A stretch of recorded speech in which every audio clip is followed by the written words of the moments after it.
And do we mute our microphone, Stefania? Yes, I'm going to mute mine.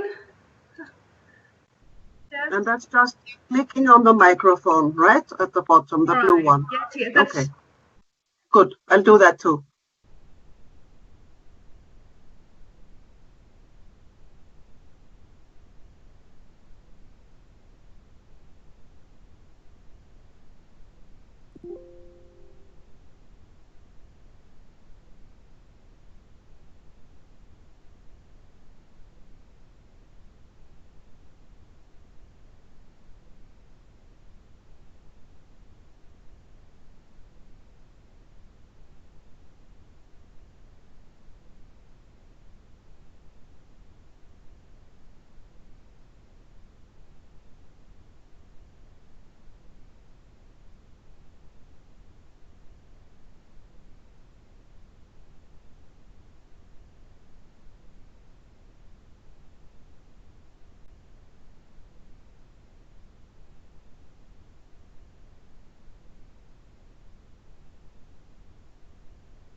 Hello, hello. Hello from Vienna.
It's a pleasure.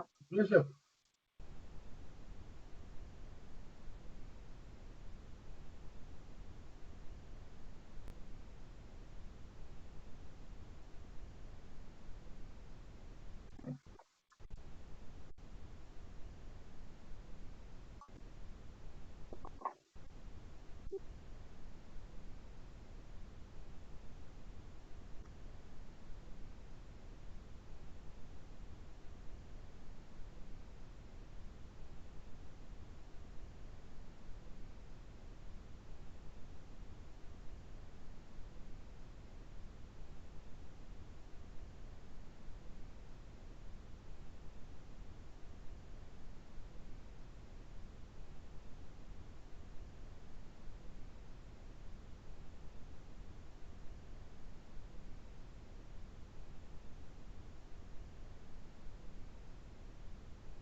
Okay.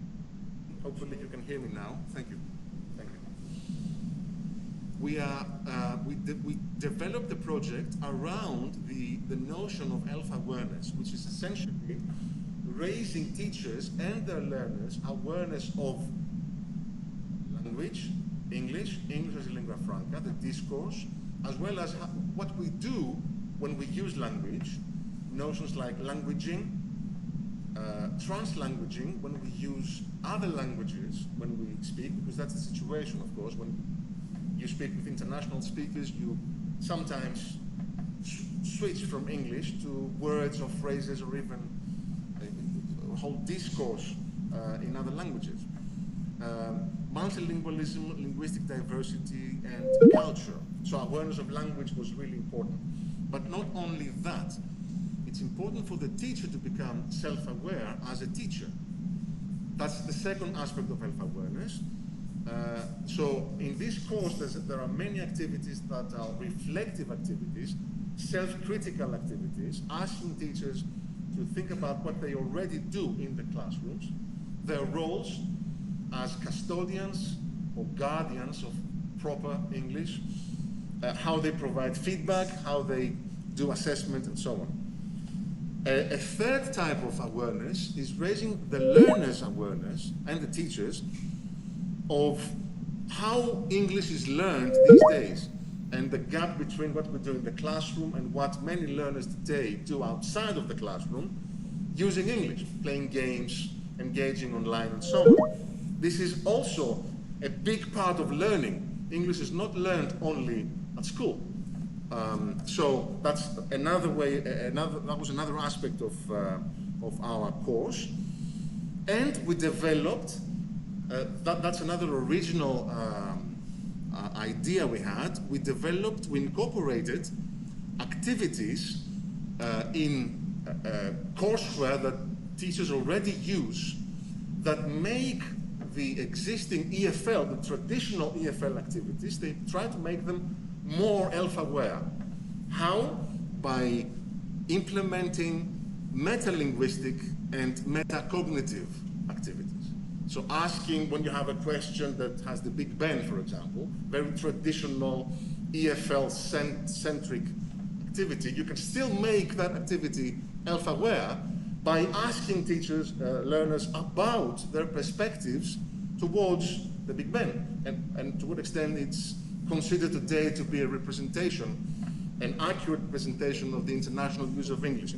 These questions are meta-linguistic and meta-cognitive, reflective questions that you can incorporate in any course, with any course, so you can make your course books even slightly more self-aware.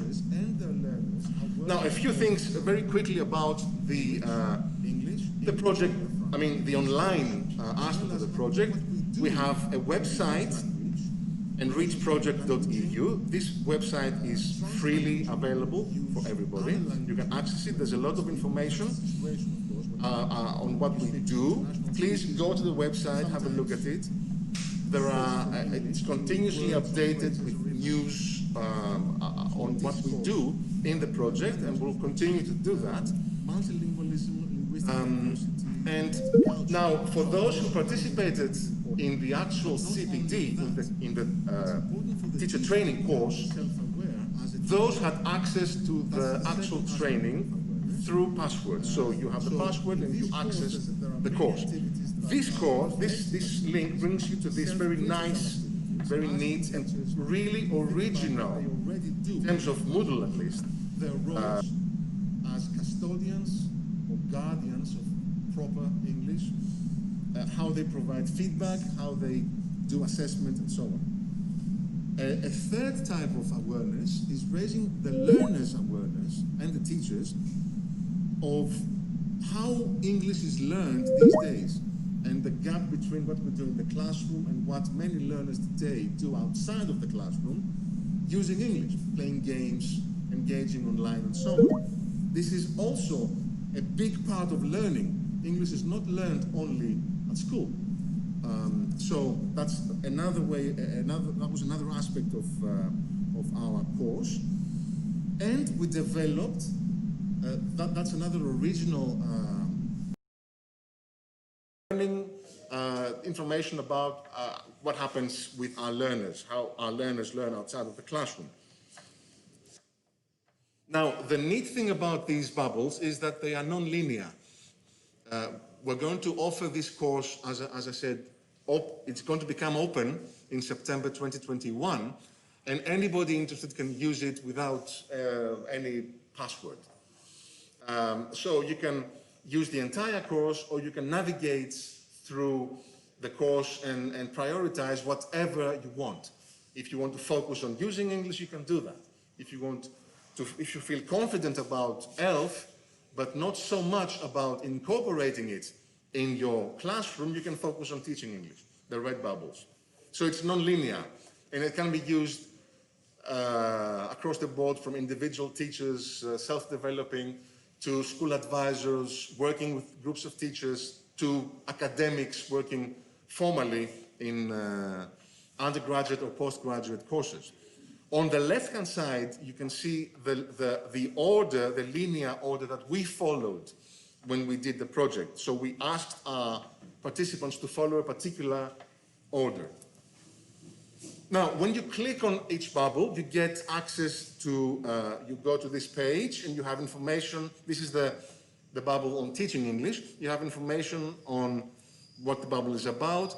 Every input is essentially a video lecture with a PowerPoint presentation.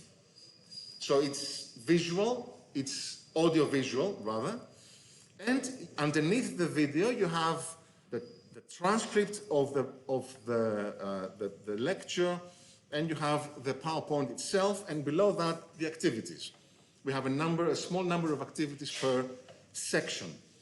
This section is the ELF-aware bubble that you see here. And as you can see here, there are 4 activities, but because there are probably too many activities, and some of them are quite demanding in terms of having to reflect about certain things, for that reason we decided to have only 2 of those compulsory, and they are represented with the box, the small box on the right-hand side. So these are the activities that everybody had to do, the compulsory ones. Speak louder. In order to complete the course. At the end, everybody had to submit a final assignment, and every assignment was evaluated by one other participant, not by us. We didn't play any major role. We acted as mentors, providing very general information, because we didn't want to give ready-made specific answers to many of the issues that were raised. So there's a sense of openness in the project. The final assignment asked teachers to do 3 things. Very simply, design a lesson using the information they received, the ELF awareness information, and of course a lesson that would be relevant for the learners, their own teaching context. Teach the lesson. Of course, very few managed to do that because of COVID, but we had some examples of online teaching. And then self-evaluate your own lesson, or justify, if you didn't teach it, justify your lesson plan using the principles that you used to develop the lesson. And as you can see, this is the page where they submit the assignment and they submit the peer review. We finished with the entire process. The training program began in February and ended with a small extension in July, end of July. As you can see, we had many participants, more than 200 participants, more than 200 people engaged and registered. And we had 97 participants, teachers who completed everything. They completed the compulsory activities and submitted the assignments and everything. We applied, we really opened it up at the beginning, so we invited everybody interested to to participate in the project. There was a very rigorous, following that, a very rigorous scheduling and organizing and reorganizing of what we did throughout the CPD, because we had three online meetings with our participants to catch up and see where we are. And in each meeting, we engaged on topics that touched upon information that they were studying, that they were reading. This is an example of one of these meetings. This is the second contact session, and there's a lot of reflective information. We are essentially repeating some of the inputs that the teachers were engaged in the course and discussing their experiences. This is something really important, and we tried to do it as best we could, but we didn't provide ready-made solutions to problems that they had, because, well, we don't have all the answers to all the questions. This is an example from the third contact session. Whoever finished got a very nice certificate, as you can see here, which at the back of the certificate, there's a run-through of all the sections that they had to follow.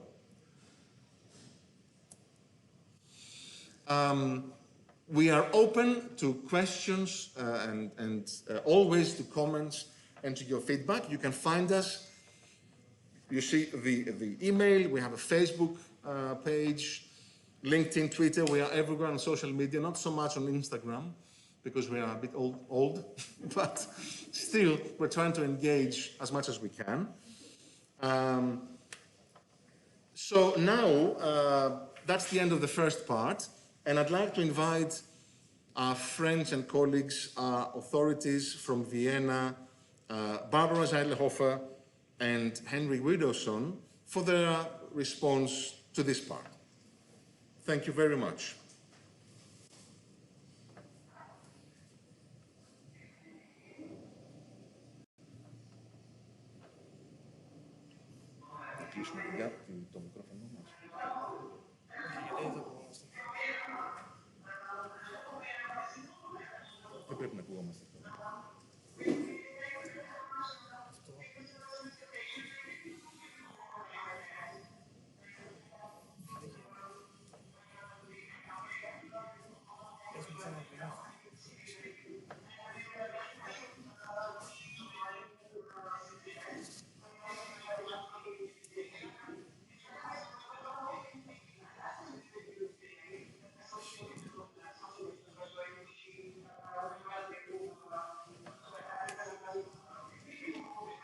Friends learn more about ENRICH and just give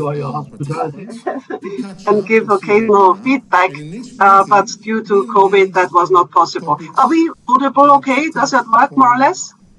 Information that they were studying, that they were reading. Yeah. Okay. Okay, now we are trying to get used to this format, but of course it's great that this format allows particularly many people to participate, and we were really impressed to hear about the hundreds of registrations you have, and we have the live stream here and see some names we know, many we don't know, and would like to greet everybody.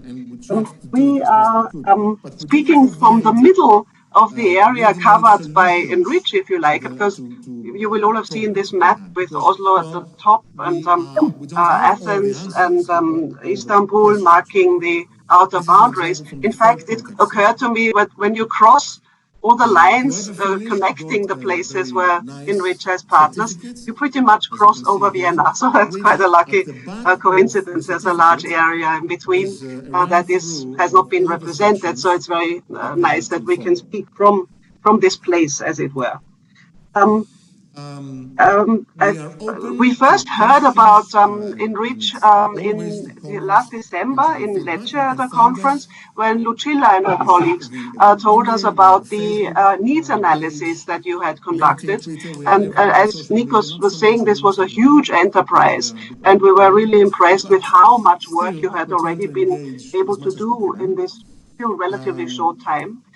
So we're also very much looking forward to hearing more about. And I'd like to invite our friends and colleagues, our authorities from Vienna, Barbara Seidlhofer and Henry Widdowson for their response to this part. Thank you very much.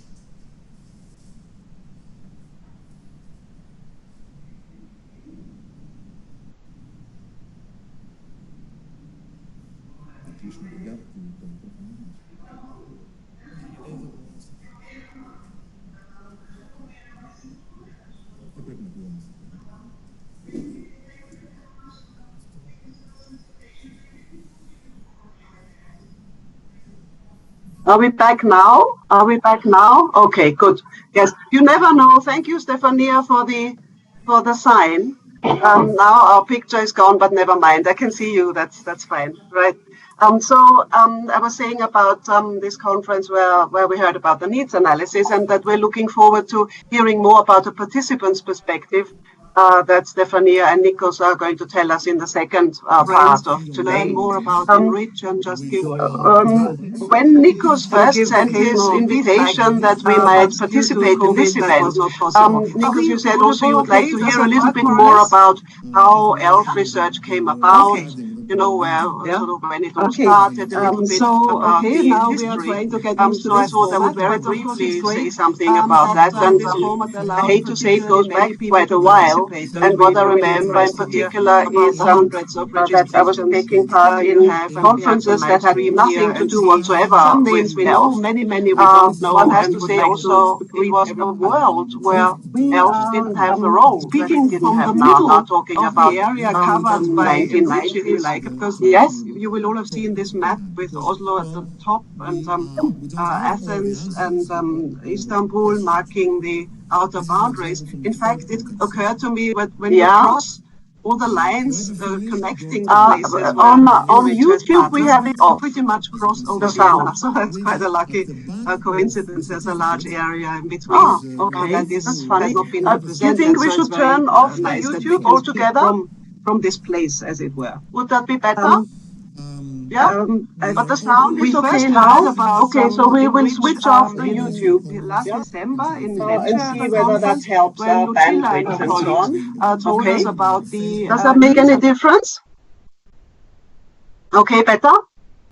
Okay, very good. Okay, fine. Okay, so sorry to be missing the YouTube, but we can look at it later, right? Okay, so I was saying a little bit about the history and also the world, how it was different. But what's in mind, particularly for me, some of you may know about this, you know, with the emergence of corpus linguistics in the late 1980s, early 1990s, there was also a kind of conferences that started called Teaching and Language Corpora. Yeah, so it had, or was supposed to have teaching in the foreground. And I found that very interesting. Obviously, as a linguist, you had to be interested in corpus linguistics. And I remember going to a conference in Oxford and then starting to think, okay, this is all very nice. All this much more nuanced description of native speaker English that we are now getting. But what about all the participants at this conference? You know, we were about 100 people, and I don't know, 90 of them were not the kinds of speakers that were being investigated and so well described by the corpora. Then there was a learner corpus conference, because also learner corpora were coming up at this time. So Sylviane Geranger and her learner corpus in Louvain. And I went to a learner corpus conference in Hong Kong, 1999. So that goes back a while. And I remember again, you know, Hong Kong, a fantastic place for wallowing in ELF discourse. And there we were again, seeing what was wrong with the English of the French speakers and of German speakers and of Chinese speakers.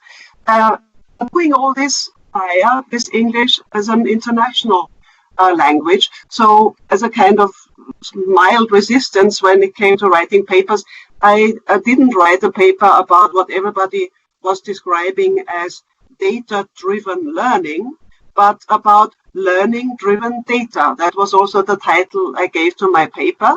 And that kind of turned around the perspective, you know, and focused very much on the learner, which is, of course, also what you are trying to do in the ENRICH project, and which is very much something that simply, I would say, emerges naturally from engaging with ELF interactions as we know them.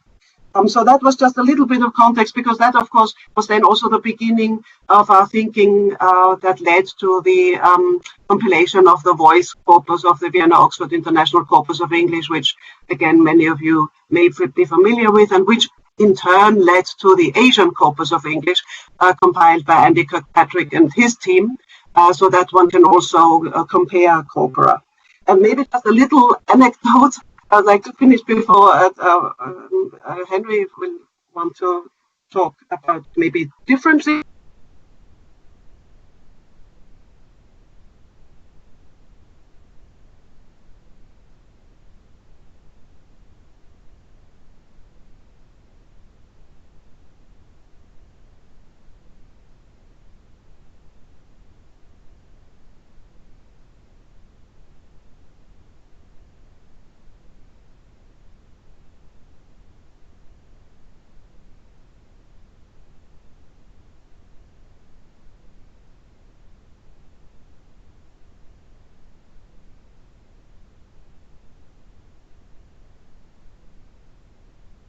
Yes, okay, I got thrown out.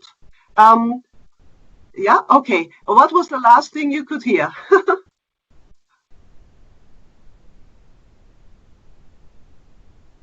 Okay. So I said yes. I will just a little anecdote before Henry will want to speak, and that's to do with the multilingual classrooms that are so central to ENRICH, right? And Nicos talked about the multilingualism policy of the European Union, and I would have lots to say about that. Maybe we can come back to that because of my involvement in the first very big project that the EU had on multilingualism, where ELF, of course, was kind of the fool guy, you know, the thing that you were fighting.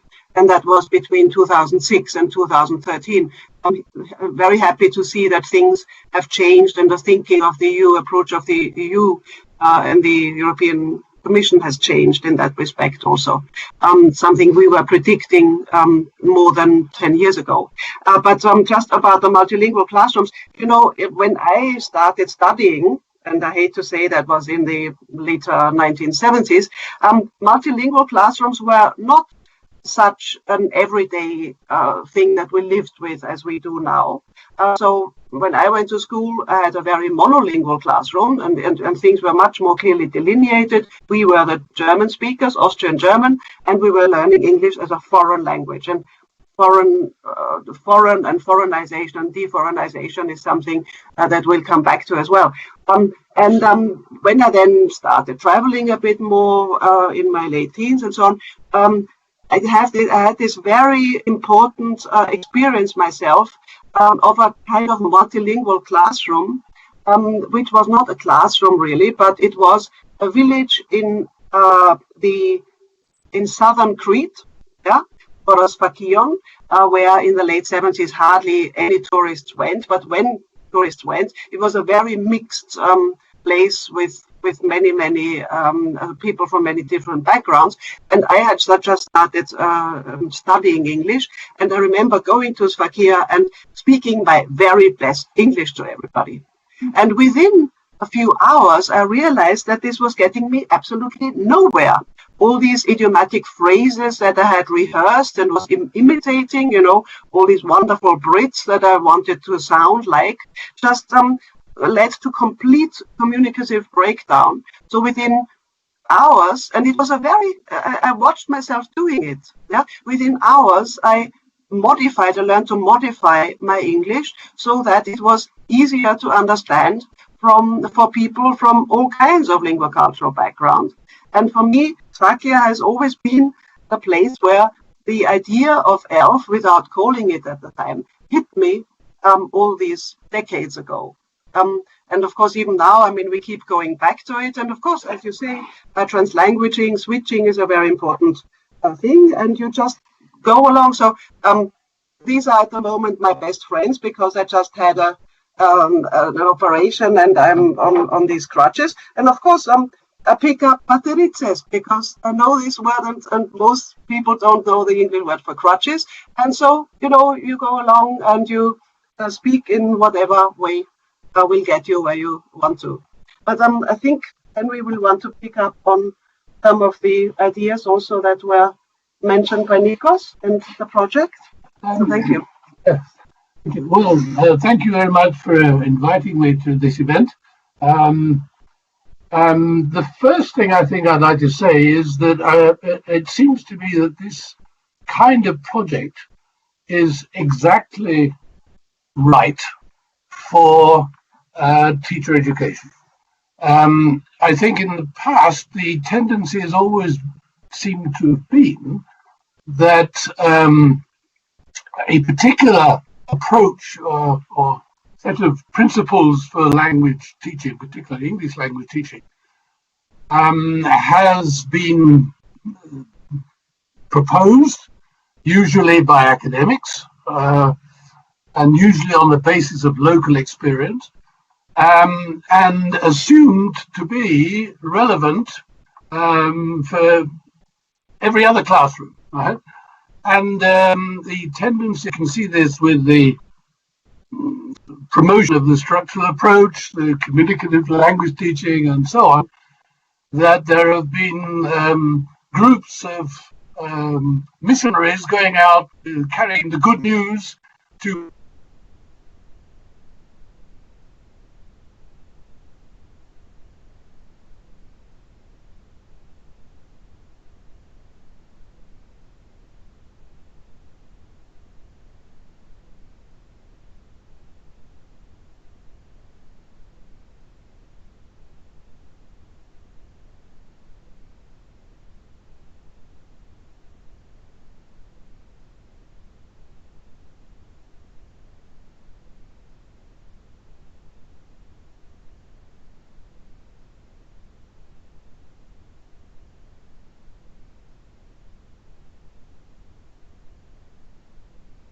Wait, I think now we should have sound again and picture as well. How far do I get to talking about needs analysis? Oh, well, I was making the point that the basing your project on an initial needs analysis meant that you were consulting teachers and their local circle and their local ideas, their views, their traditional ways of thinking, which is, of course, very much involved in their own socialization, in their own societies, and so on. So that I would first wish to make the point that this is a project which seems to me to be well founded, precisely because it is not a unilateral imposition of ideas. But it is a recognition that whatever principles seem to be valid in terms of an approach to language teaching, these principles have to be locally interpreted. So that whereas previously ideas about language teaching, when they were implemented, if the implementation failed, as it often did, it was the reason cited for this was that this was local conditions constrained the acceptance of the truth. Whereas, of course, instead of thinking of the local conditions as constraints, they are necessary conditions for actualizing the principles that you're proposing. So that was the first point I wanted to make. But it does seem to me that it's important that a project of this kind is indeed inclusive, right? And not a unilateral imposition of ideas. Talking about principles, perhaps, which is really all I can talk about, because I do not know what the different local conditions are that teachers have to take into account when they develop their approach to English teaching or any other teaching. But on the matter of principle, I think for me it's important to recognize that you mentioned that ELF is not a variety. Not only is it not a variety, but I don't think it can be defined in linguistic terms at all. It's not a kind of language. It's a way of using language resources in general to communicate to another resources, not just language, other semiotic resources to communicate. So it's a way of communicating. It's this that needs to have the emphasis, and to conceptualize as in linguistic terms seems to me to be fundamentally wrong and misleading. So I think it requires us to think not so much of a language or languages, but language, and how language in general serves communication. It's the communicative function for me at primary. And this, I think, leads to the you mentioned de-foreignization. I think you quoted me as saying that English had been de-foreignized. Expanding a bit on the notion of de-foreignization. It essentially is a thing of internationalization of English. It's a recognition that it's not somebody else's language. It's not the inner circle native speakers, everybody's language. And this exactly it's your English, it's our English. It's not exclusive, it's inclusive, a language. And this touches on the point that was made also about language learners.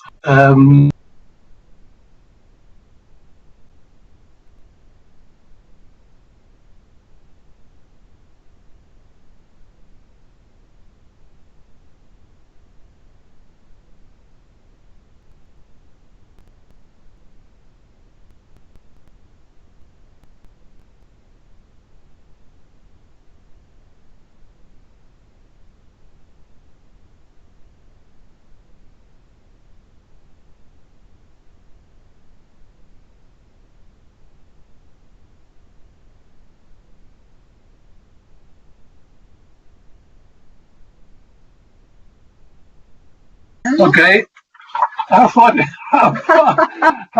we get there? English is everybody's language, and that. Yeah, a minute. Okay, everybody, meaning of course also learners, and what has radically changed with the widespread digitalization, etc., is that English is now available and appropriated by everybody, including learners, so that whereas previously the teacher was both instructor and informant, basically, and your knowledge of what English was what you found in the reference books and textbooks and so on, and was ratified by the teacher. So, teacher, is this what we say? Now, of course, the role of informant has more or less vanished, because the language is available for everybody, including learners. So it fundamentally changes the role of teachers in relation to learners. As is often pointed out, the current orthodoxy, if you like, represents English as essentially not everybody's language, but the language of the inner speakers. So that learning the language must involve conformity to native speaker competence, because that is the proper language.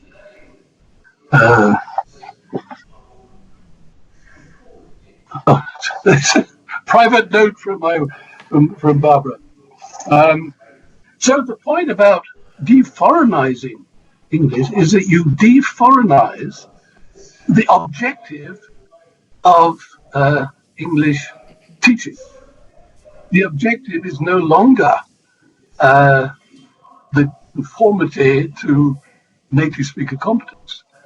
It is a recognition that it's everybody's language. So one has to, in some way, prepare learners to cope with dealing with everybody else.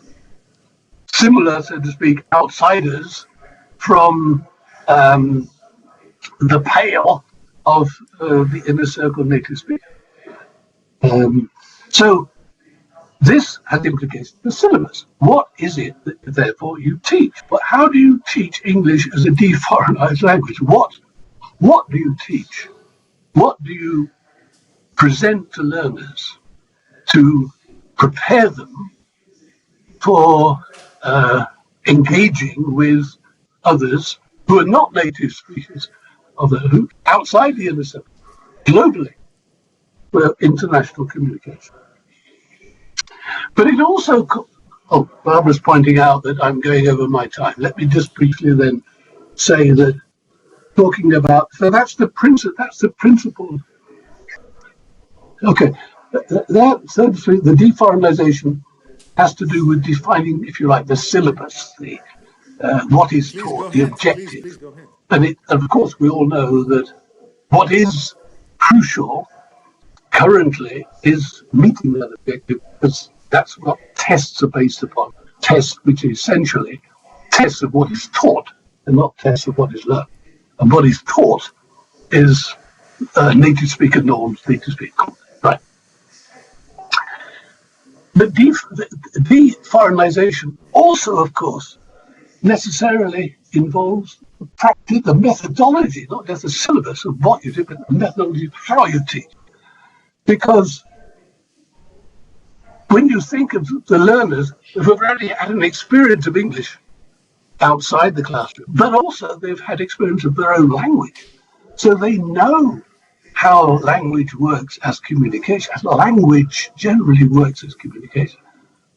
But what they have to learn is how the resources of English can also be used as a resource for communication. So, in a way, learners already know a good deal of what they are to be taught. The problem with foreignizing English is that it alienates learners because it makes the language all the more foreign, right? Because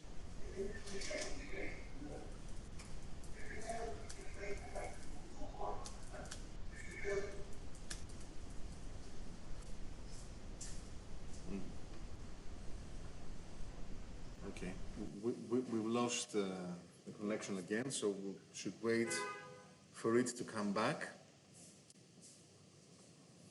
It's like Vienna gives them a few minutes and then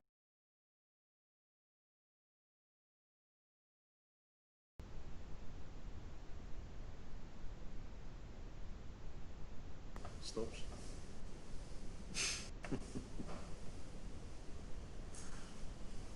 But I think we're really very lucky to have Henry's insights on health and teacher education and teaching methodology. So Barbara, Henry?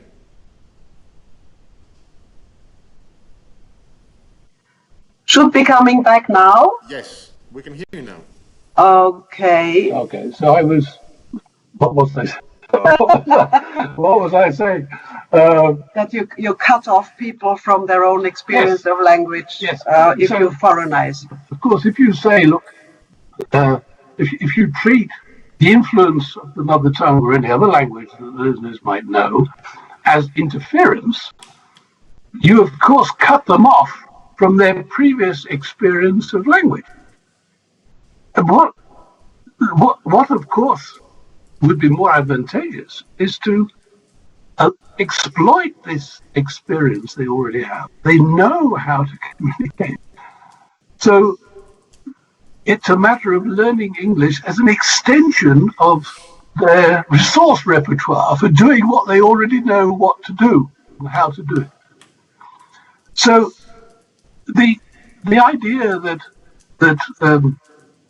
the learning is only a reflex of teaching is obviously mistaken, because learners learn a good deal more than what they taught, and they learn by referring to what they already know, as all learning does. You don't learn anything new unless you can relate it to what is familiar. So the obvious way of learning language, or learning to extend your capability for language communication, is to see the new data and relate it to the familiar language that you already know about and how it works as communication. So de-foreignization is also inevitably a matter of methodology as well. Anyway, so that's the principle, the principle of de-foreignization. Now, how this principle actually gets implemented in particular local classroom, this is a quite different matter. And it may well be that the idea of using the learner's own experience of language for extending their language repertoire by taking in English may not be acceptable in certain localities, because of the basic notion as to what teaching means or what learning means. So compromises will almost certainly have to happen. You can't simply say, this is the principle, you must adhere to it. The principle has always to be, and going back to what I said at the beginning, always has to be subject to the expediencies, practicalities of local implementation. Okay. So that's Thank you so much, Henry. These are my observations. We really appreciate your insights. And thank you, Barbara, for the very informative overview of how ELF began. I have to say here that ELF began with Barbara Seidlhofer a long time ago. so we have the people who started the whole research on ELF, and back then in the late 80s there was a lot of resistance, of course, a lot of resistance from the academic community. Now ELF is part of academia, and we owe this largely to you too.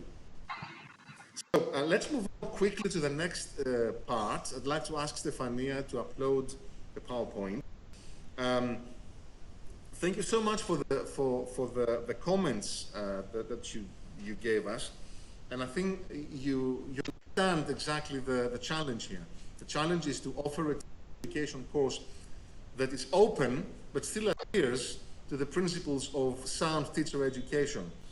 There's a sense of the teachers should feel that they receive something that is familiar to them in terms of the process of teacher education, and yet they should feel confident that the openness to what they receive, of what they're receiving, is not problematic, that they can still, that in fact part of this course is to raise their own teacher confidence, and of course we want to give them a voice as well. That's why we did not provide a complete program of ELF integration in the EFL context, because precisely as Henry said, and as you said, we don't know the local contexts.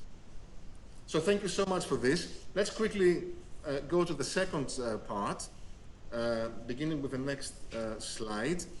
So this is the practical aspect of the course. We engaged nearly 250 participants, interested parties from many countries, not just Europe.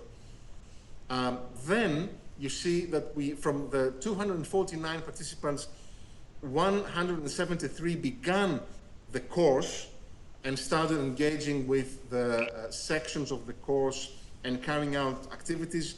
And at the end, 96 teachers, participants completed the course from various parts, again, from various parts of the world, not just Europe. Next slide.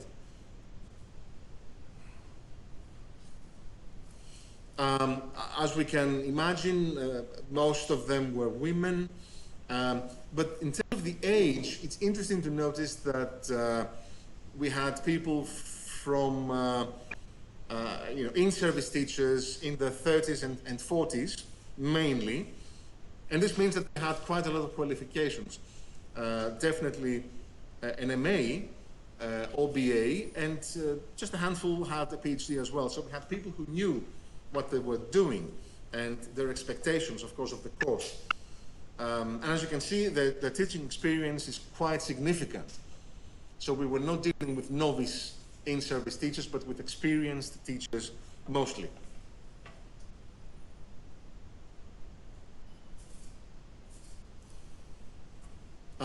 Now, a few things on the evaluation. We're going to give you, and please, can I ask our colleagues who are viewing this, and your colleagues who are present here, for your questions, if you can go to the YouTube chat and send us questions, send us your comments. We want to incorporate them all and discuss them at the end. So just an awareness of how the course was evaluated. We were really thrilled to see that participants were really pleased with the course. They agree and strongly agree with the fact that the course was contributed to the teacher's development as a teacher was really significant. Now, this is what we wanted to do. We are using ELF as an opportunity for teacher development. Our purpose is not really to really get specific results from the teachers implementing ELF, but we want them to feel more confident using what they've learned from the course with their classrooms and their context, which are significantly EFL contexts. And you can see here some of the feedback. They recognize the creativity, the dynamic perspective, and the need to reevaluate their teaching. Okay. Next slide. This also shows in this slide as well. The teachers accept that they raise their knowledge, the critical thinking, teaching skills, and self-confidence by being exposed to the course. And a sense of community, which was also very important. And remember, this was an online project with online meetings. And it's very difficult to raise participants' sense of community. Next slide. But I think we achieved that to a large degree.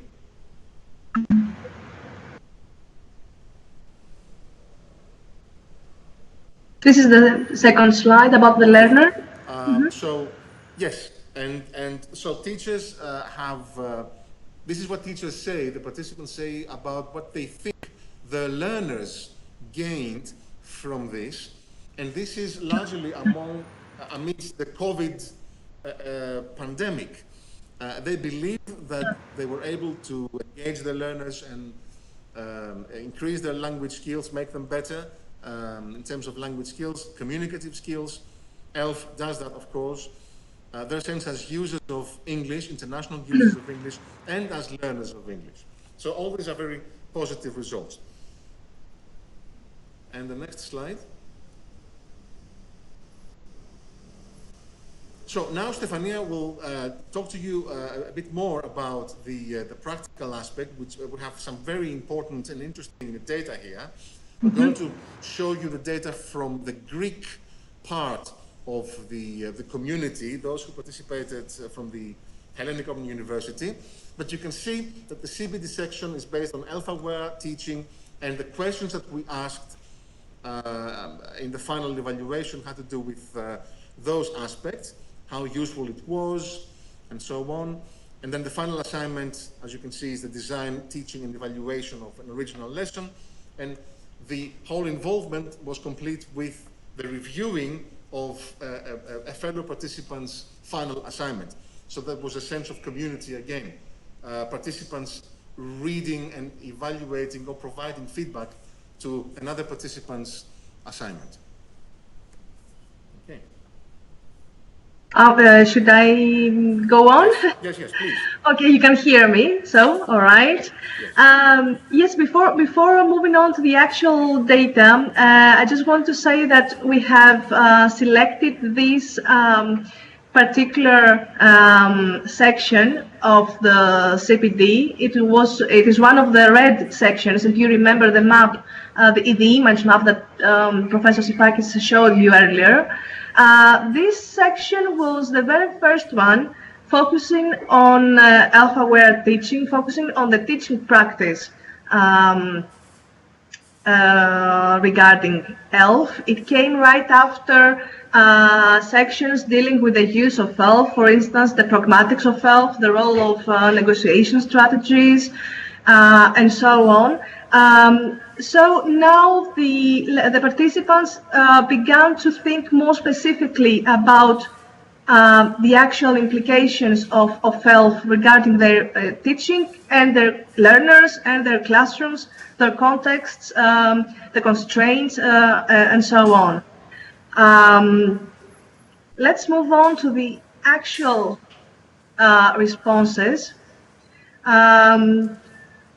The first question we have included here asked them to think whether their own learners used English in their personal or professional lives, that is outside the EFL classroom, which was very important in terms of starting to develop a sense of the learners as actual users of English, rather than merely as passive learners of the language. Professor Widdowson talked a few minutes ago about the denationalization and de-foreignization of English. So it was quite important for the teachers to see how their own learners use English, to what extent, where, etc. You can see some quotes here where, drawing from the knowledge and experience they had gained from the previous sections on ELF, the participants could describe various contexts of language use and several reasons why their learners used English. They say, for example, they used it both for transactional and interactional purposes, for entertainment, like in games and in YouTube, and even intranationally, that is, among themselves, when they feel relaxed, with their friends, when they want to look trendy somehow, and so on. Now, this kind of realization that the learners, no matter how young or old they are, do actually use English quite often is very important, so as to find out whether ELF as a means of communication and as a concept in general is relevant to one's context, whether it is useful in any way to keep it in mind while teaching English. That was precisely the aim of the second reflective question we have included in this presentation. And the participants were enthusiastic, arguing that ELF is in fact extremely relevant and useful for them. Two crucial and interrelated aspects regarding the needs of the learners are illustrated in these quotes here in this slide. In the first quote, we can see the participants saying that ELF is useful because it relates to real-life communicative situations that the learners will need to participate in the future or are already participating in, of course. So on the one hand, there's effective communication. On the other hand, there's the psychological aspect. ELF is useful, as the participant in the second quote is saying, because it helps lower the pressure to sound or act like a native speaker, which is in fact what traditional EFL teaching essentially fosters, a false image, let's say, of an ideal speaker. It helps them feel more liberated, let's say, and then more tolerant of other Englishes, more tolerant to linguistic diversity. This is, of course, a matter of attitude, a matter of mentality. As Professor Seidlhofer and Widdowson said earlier, a matter of bringing about a change in the way you view yourself, in the way you view English, first of all, the way you view communication, and the way you view yourself as a user in relation to the ideal native speaker. This kind of change naturally begins with the teachers themselves. As you can see in the third quote there, she says that before the program she would find the whole idea indifferent and even dangerous, some would say. So it's quite important to start with the teachers before moving on with the learners. A crucial question arises at this point. Okay, ELF is useful, it is relevant to the needs of our learners, it is relevant to our context, but what can we do in practice? Can we somehow teach ELF in a way that can replace EFL altogether, replace what we know so far? Can we integrate it in our current teaching practices? And this is in fact a question that has bothered ELF researchers themselves for quite some time. From an ELF-aware perspective, and as Professor Widdowson said a few minutes ago, teaching ELF as a language in its own right, as a variety, sounds a bit unrealistic for the time being at least. And the teachers here seem to agree with that. ELF is so diverse, so fluid, so unpredictable that cannot possibly be taught the way that EFL can be taught. They say, though, that what we can do is integrate it somehow in our teaching, focusing on things that can be taught. For instance, meaning negotiation strategies that are useful in ELF context, accommodation strategies, that is how to adapt one's discourse, one's English, depending on the situation. They say that we can enrich or redesign our course books to make them more authentic, so as to help the learners learn how to engage in effective communication and think critically, become more open-minded, and develop more positive attitudes. These are things that can be done in practice. And as a teacher myself, I know that this may sound a bit difficult or complex, but let's see how one of the participants of the group of the Hellenic Open University tried to put all that in practice in her final assignment. As we've said earlier, she had to design a lesson plan, teach it if possible, and then reflect on the outcome. Now, this lady here, she worked in a private language school. This is a very usual situation in Greece. Kids attend such schools in the afternoon after the regular school, and their primary aim there is to eventually obtain a certificate of language proficiency from an examination board. Teaching, as expected, is predominantly native speaker oriented, with little room for true innovation.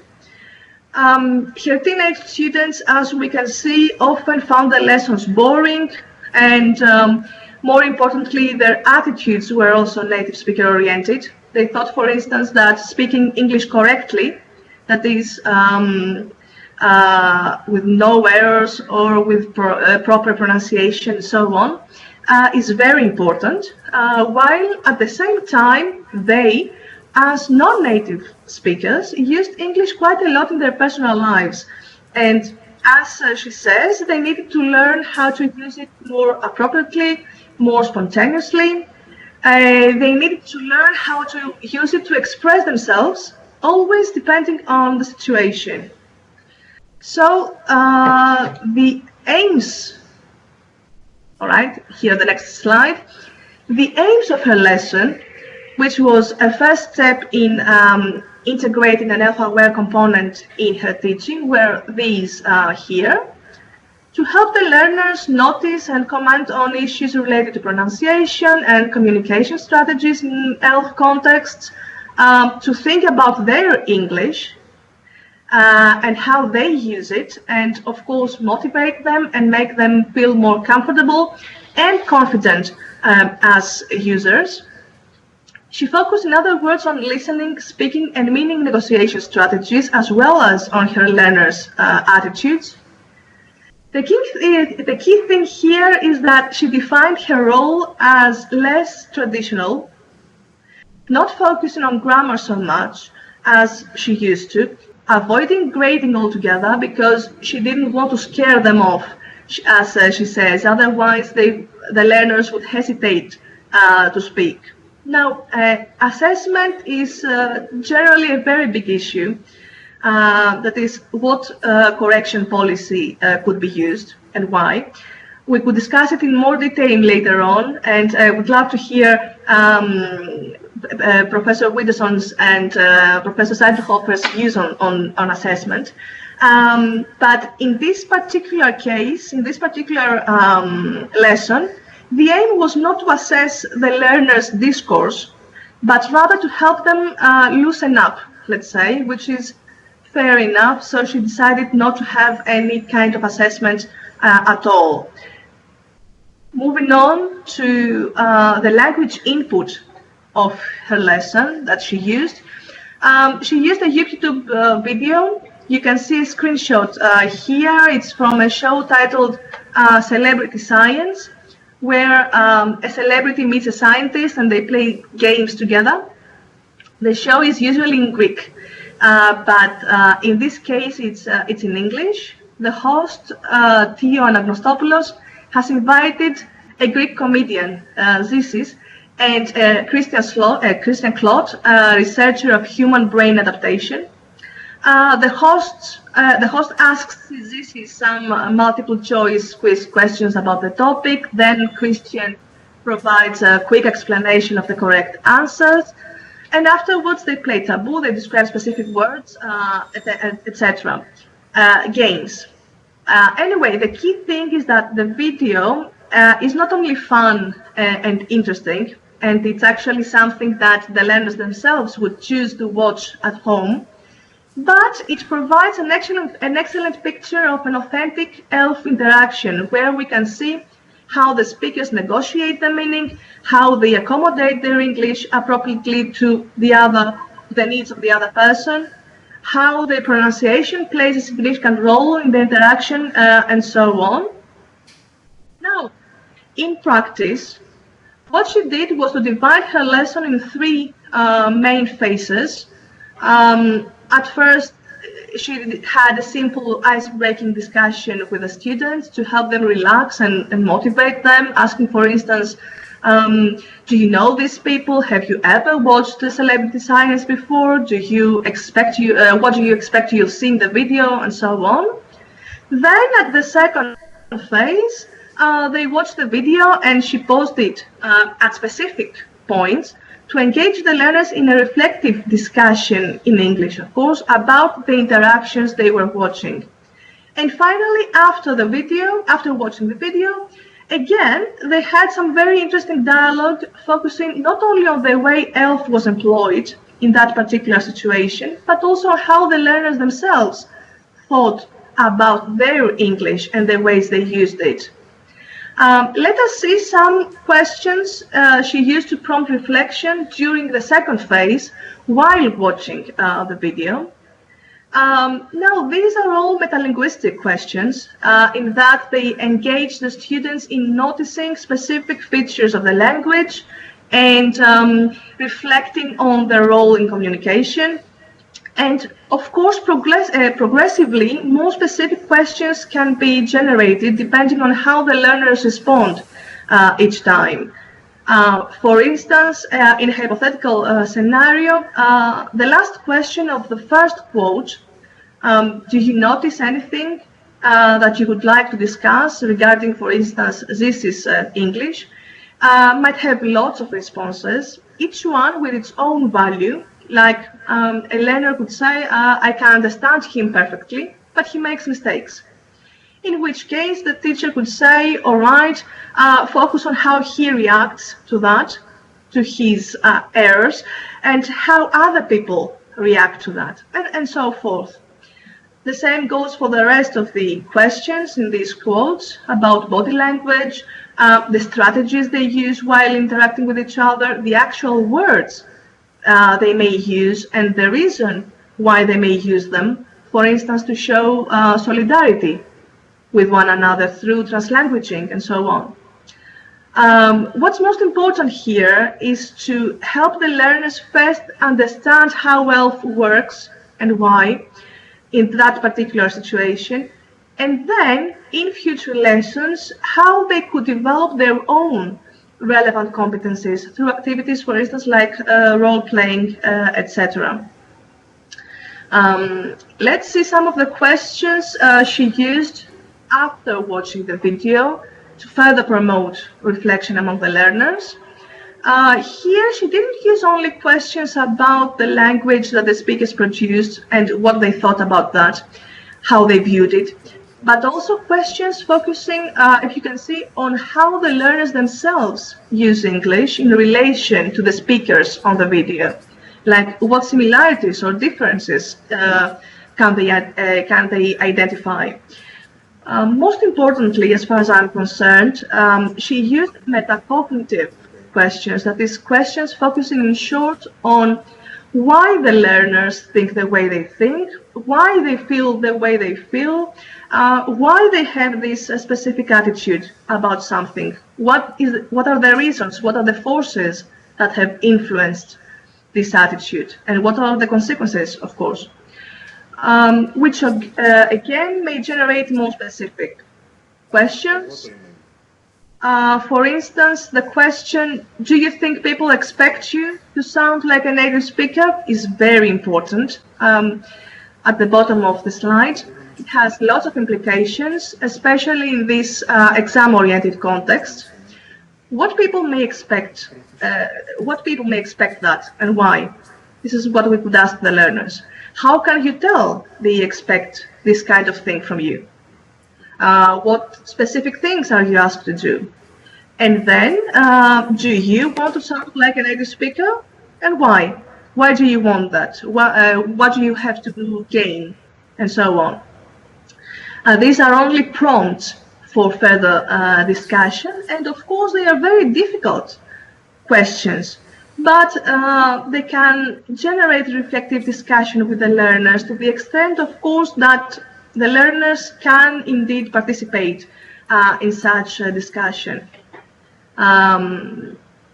The final question also she has included, the final questions are also very important, asking the learners what they may take from that video and why, in order to be able to communicate with everyone, no matter how good their English is. And once again, what good English means is a matter of discussion with the learners.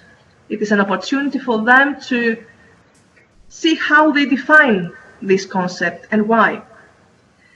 Now, this teacher also shared some thoughts after teaching this lesson. She expresses somehow mixed feelings, actually. On the one hand, she was excited to see that her learners showed real interest compared to previous lessons, that she enjoyed the video, that they enjoyed the video, that they expressed their thoughts. They even started questioning somehow native speaker points of view that they had, for instance, about correct pronunciation and so on. But the difficulties are too many in that context. She says, I wish I could do more of this kind of lessons, because the pressure to help the learners pass the exams is so much that you sometimes forget, or you do not have the time to do the most important thing, that is actually teach them how to use English effectively and appropriately. And finally, this is precisely why being part of a community is so important. Having colleagues around you to share ideas, thoughts, and concerns, and learn from each other. During the peer review process we had in the end, another Greek participant read that lesson plan, read the evaluation and the reflections of that teacher, and provided her feedback. She said your lesson was wonderful, very effective. You achieved what you wanted to achieve. That is, help the learners become more self-confident through authentic interactions, etc. I agree with you. It is difficult to promote innovation in this particular context, but you have proved that it is possible. And I, as a teacher, this participant said, I could use your ideas in my own classroom. And as far as I can see, the most important thing here is to take small steps at a time. And this is the kind of community we wanted to build in ENRICH. And of course, keep expanding it in the years to come. Perhaps we can move on to the discussion now. I don't have anything. Thank you, Stefania. Thank you very much. That was really informative, I think. Let's move over to Barbara and Henry for the feedback. Okay. Right. Thank you very much. Are we there? Are you receiving us? Yeah. Thank you very much for this very, very rich impression that you've given us of all the work that's been done by everybody involved. And there would be really a great deal of things to relate to, and we don't have time for all of this. I must say also, we do keep losing you, so please give us signals when we disappear or when you disappear. No problem. There would be so many things to connect with, but perhaps one thing that I could pick out is when you talked about materials and you talked about adaptation, the need for adaptation, and of course accommodation, but also adaptation, of course, holds up in all of us teachers the idea that, of course, you adapt the teaching materials that you work with, right? And that has always been a big point of discussion when we talk about ELF-informed teaching, because there is this problem. I remember even early on giving talks about ELF when people then said, well, you can't do this. And of course, the first argument is always that assessment, and you're teaching students that will then fail the exams, so you're letting them down. And the second thing is there are no textbooks, there are no ELF textbooks. Where are the ELF textbooks? If you think this through in a way that you are helping teachers to do this in ENRICH, and I think it is it's a gradual process, really, that you are going through with them. Is that of course it's worth thinking very clearly about the implications of this institutional dominance of the frameworks we have approved textbooks, we have the tests in place, and the assumptions that are backed up by institutional power, basically, right? And of course, we lost them again.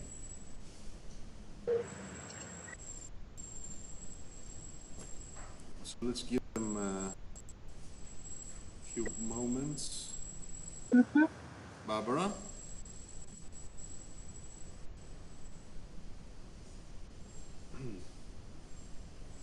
We're also having some very interesting comments in the live chat on YouTube.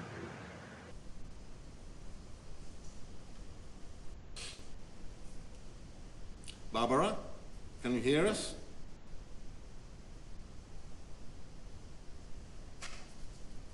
Right. Are we back? Yes. Yes. Okay. I think there is something out there that doesn't want us to say these things, right? Trying to shut us up. But anyway, where was I? Yes. So one argument that's often sort of like in German we call it Totschlag argument. So beating something to death is that. ELF is not a variety, but for teaching you need a model. So if you can't have a clearly encoded language there that you put in the textbook, you can't teach it, full stop, right? And of course, what you're doing is encouraging in this, in ENRICH, this way of thinking. Henry was talking about localizing, but it's also about actually how can you use the given what has been called constraints, but it's conditions that you're working in, to even work with things that you that are in place, right? And I think textbooks are a very good example. Stefania just showed us this very interesting use of a video and also the kind of meta-linguistic work you can do on that.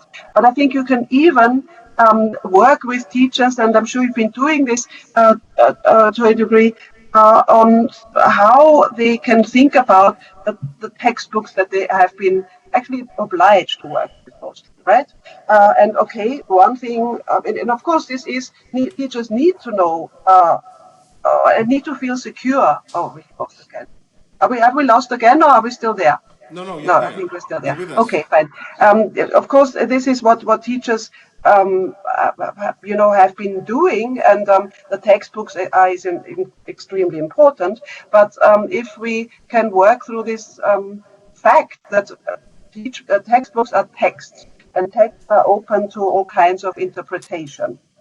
So what you can do, of course, as an ELF-informed teacher, is use the very textbooks that you are obliged to use, but in a different way, right? And I'm borrowing yet another Widdowsonian dichotomy here of texts that can be used as scripts, which is what usually has happened traditionally in ELT, or you can use them as prompts for self-aware action and as prompts for inviting pupils, learners to use any activities that are there in a way that allows what you are also talking about, languaging and translanguaging, drawing on all their communicative resources to make these activities that they are called upon meaningful for them. So this will allow to shift the focus from where it has traditionally been, namely accuracy in terms of native language standards, language norms, into developing a communicative capability where students get used to drawing on all the resources they have. And translanguaging, of course, is a very big element in the ENRICH program, right?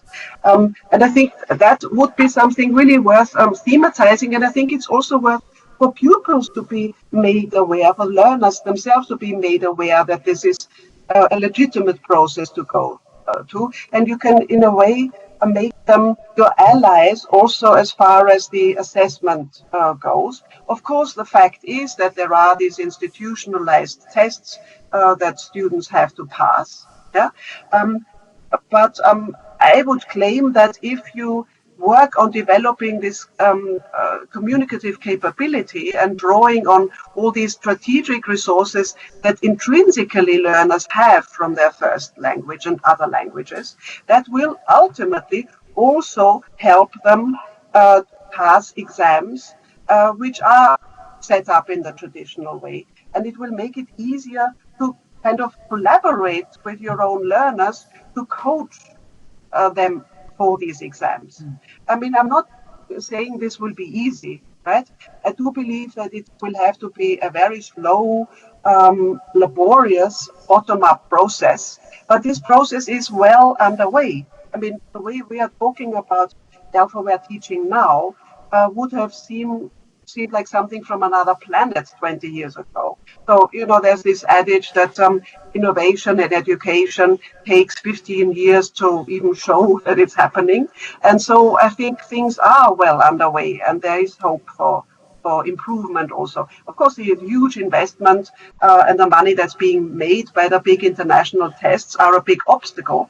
But I think if there is this... It's time again for the for the connection to be lost. So just a few moments. Please send us your questions. There's a very interesting chat, a very interesting ongoing Q&A going on. Actually, questions and comments. Thank you for your very positive reactions. They really mean a lot, and we really appreciate it. We have more than 110 people online right now, and many comments. So any questions here, please? How many people did you say, Nicos? We have 110 people watch Wow. time. Right, great. The chat is very lively.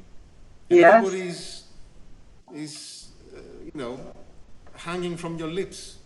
No, even when they can't hear us. Okay, so I had just passed, I mean, I had stopped and passed over, yeah? Should I say something now? Yes, Okay. please, of course. First of all, following on from what Barbara is saying about assessment, and this was raised also in the previous session. What do you do? And that, of course, is the bugbear. This is often presented as the problem. What about tests?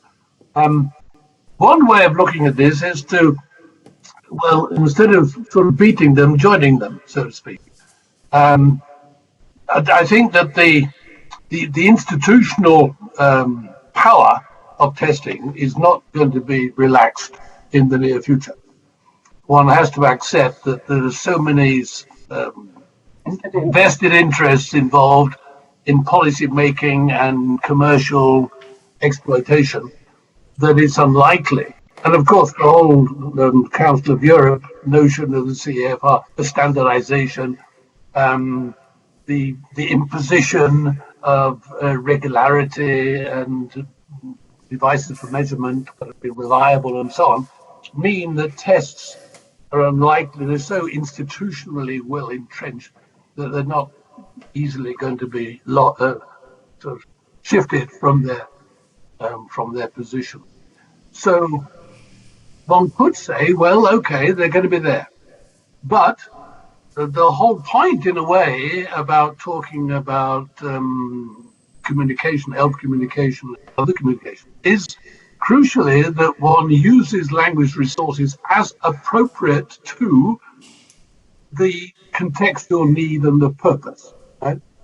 And one of the reasons for questioning the assumption that native speaker norms are always going to be relevant is precisely because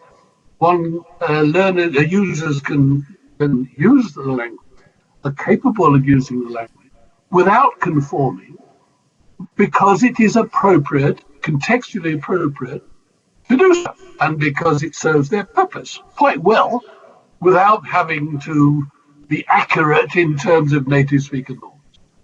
So appropriateness is the key point. And one could argue that when learners say, yes, but I've got to pass the test. Yes, okay, that it is appropriate to use accurate conformist English to pass the test. And the teachers can teach to the test. And part of what they do is preparing students to pass a test. But I think, as always, teachers have always been involved in doublethink. Right? On the one hand, they've got objectives to meet, and it would be irresponsible for them to neglect those responsibilities. They've got to get students to pass a test. That's part of their job. But they're also educators. And teachers educate far more than simply teaching to the test. Right? So in a way, they've got a dual role. On the one hand, yes, they've got to meet institutional requirements. It's for all of us. I mean, we all have to pass tests. We all prepare to pass tests. We all prepare for interviews and so on, and project a certain appropriate image and an appropriate use of language. Okay, so learners have to do the same. As users, they've got to adjust, they've got to learn how to conform to institutional requirements. But they can also be guided to use English appropriately in other contexts. The development of capability enables them to adjust their language according to context. So that what I'm saying, I suppose, is that one shouldn't neglect the role of the teacher as educator. And when one thinks of education, this relates also, I think, to the notion of de-foreignization. Because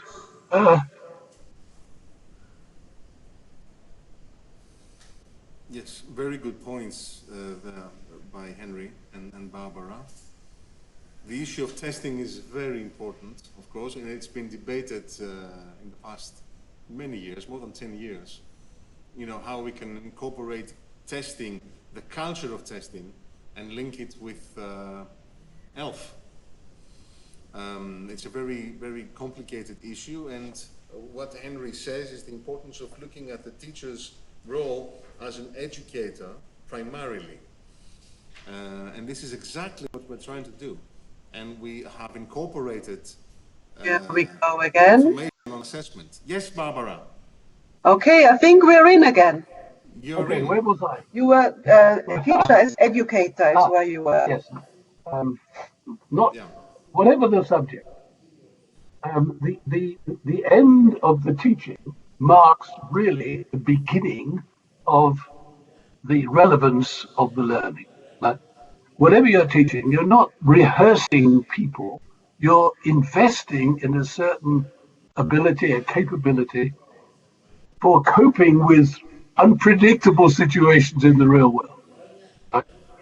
Well, whatever the subject, that is, the educational purpose is always projected. So education is always an investment question, not a so in English teaching, you don't rehearse learners how to imitate native speakers, right? And this rehearsal being, so they're rehearsing for the exam, right? You don't rehearse students for an exam, or you do, but that's only part of your educator's job. You're going to educate them to take their learning beyond the classroom. They've got to invest in abilities that they can then develop and extend in further using and further learning of English and any other language. Right? So de-foreignization also means an investment principle rather than a rehearsal principle, like any other subject. A second implication, if you like, of this is, so there's this educational implication, it's the educational significance of this principle. But there's also relevance for practical language teaching, right? Because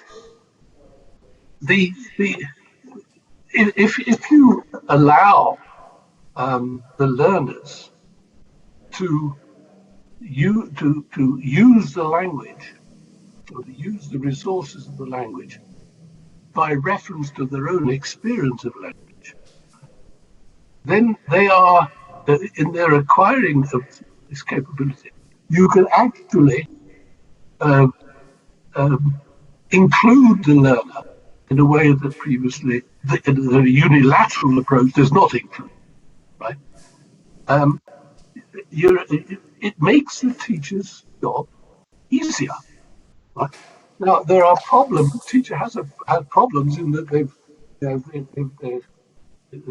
got to somehow cope with the demands of the exam. They've got to somehow, as Barbara was saying, they've got to use prescribed textbooks.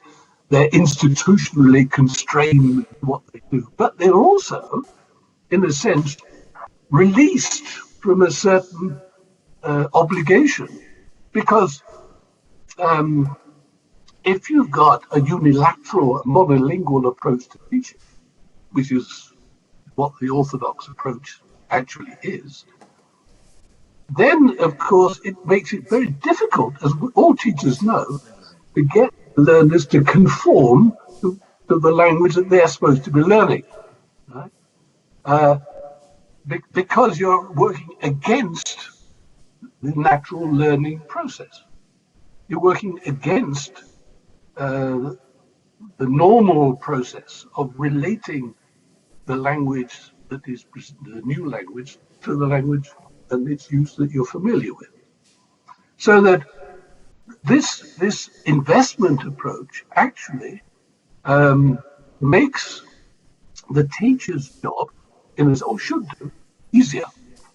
It also means that the hegemony of the native speaker teacher disappears, because the native speaker teacher, unlike the non-native speaker teacher, has had no experience of learning another language. Whereas the non-native speaker teacher, of course, has in common with, or at least, sorry, not that they may have other languages, but not, not that language being taught, not as a foreign language. Yes, they may have learned other languages, but it doesn't necessarily mean that they can transfer that experience to the learning of that language. So, what I'm saying is that the investment principle not only is educationally valid, but is actually pedagogically more realistic, because you're working with the students.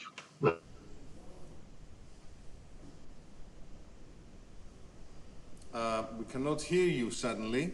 We have video but not audio from you. We can see you but cannot hear you. It stopped. No, we cannot hear you, I'm afraid. Perhaps try and reconnect. We can see you perfectly, but without audio.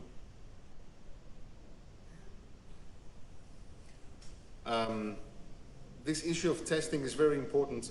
As our colleague from Oslo Met, Dina Tsagari, says, there's a lot of research on this issue. She's mentioning this in the YouTube chat. There's a lot of research that raises the importance of assessment for classroom-based purposes.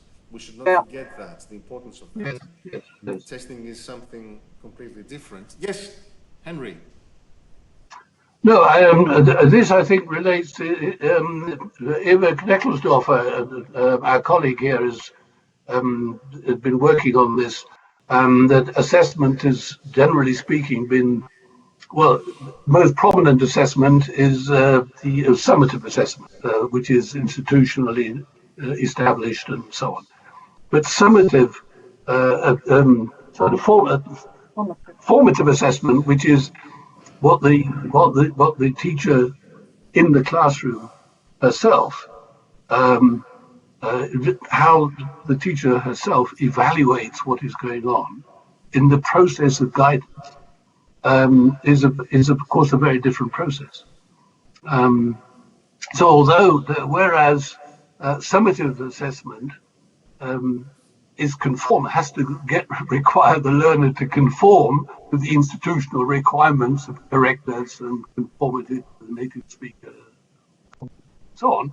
This is certainly not the case with formative assessment, which is, as the term suggests, a design to form, and one can say to develop the capability for further learning.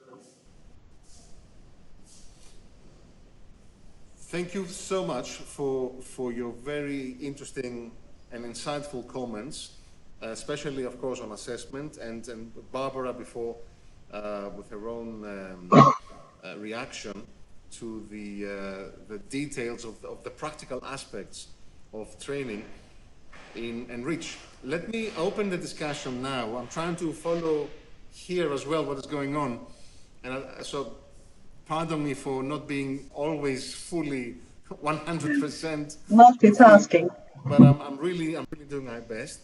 There's a lot of many interesting comments on the YouTube chat feed. Let's very quickly go through them, and perhaps you'd like to comment. We have Savio Siqueira from Brazil, and it must be really early in the morning there. Yeah. I don't know if Savio is with us right now, but he mentioned, with regard to de-foreignization, the importance of resistance. There's still a lot of resistance to the acceptance of English being de-foreignized. Perhaps you'd like to comment on that. Also, let me also say that we have opened the discussion to the partners of ENRICH, and as you can see, we have a few of them online with us.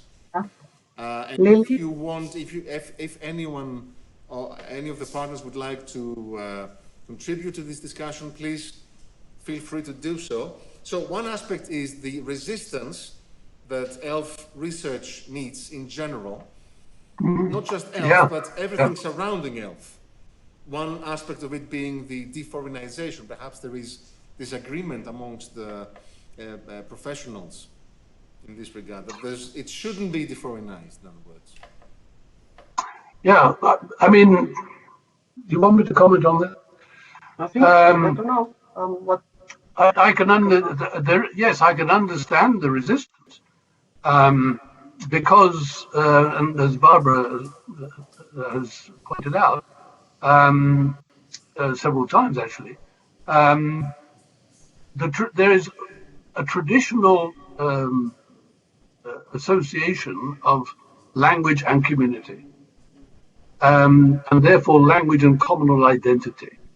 And this is very deep-rooted. I mean, people feel that their language is part of their identity, part of their is a membership condition for their community. For their community, they're members of their community, and it's the language which holds the community together, so to speak. So I can understand that the idea that you can uncouple a language from a particular culture and community, which it has normally been associated. It is a very different. Obviously, it's very disturbing. I mean, but it is also, one has to accept, one has to say, part of what is going on in the world. Yeah. Yes. I'm so sorry. We lost Henry and Barbara again. That's one aspect, the importance of de-foreignization and people's resistance to it.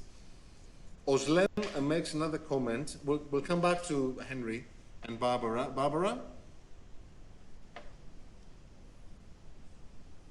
Because there's so many comments. If there are any comments here, can you please send them to me on a piece of paper, and we can present them. Barbara? Okay, here we are again. We're trying to move on with the dialogue. Yes. To keep it a bit shorter. Yeah, There are many that would be good. There are many comments. Thank you so much, Henry, for responding to this, the issue about the resistance to de-foreignization. We can come back to it. Oslem makes a point about the question, rather, how can ENRICH inform research? Can we hear more on learning-driven data instead of data-driven learning? Well, we're trying to do that, and we are collecting a lot of data that is learning-driven, although by learning, we have to establish what we mean by learning, and that's what Angela also mentions in response to the previous message. What is learning? I don't know if you'd like to comment on that, aside from the issue of what ENRICH does in terms of research. How would you view learning as a part of the teaching process and the using English process? Are you talking to everybody now? To everybody, to you, primarily to you, Barbara and Henry. Okay, right, You yes. are our guests, but anybody else can intervene. Yeah, I mean, it would seem that the main difference between data-driven learning, learning-driven data would be that the learning-driven foregrounds the communicative strategies, the communicative process, rather than being code-fixated, as I like to put it. So it doesn't start with, the linguistic data. And as Henry was saying, we don't see ELF primarily as a linguistic phenomenon, but it really does focus on the learning process.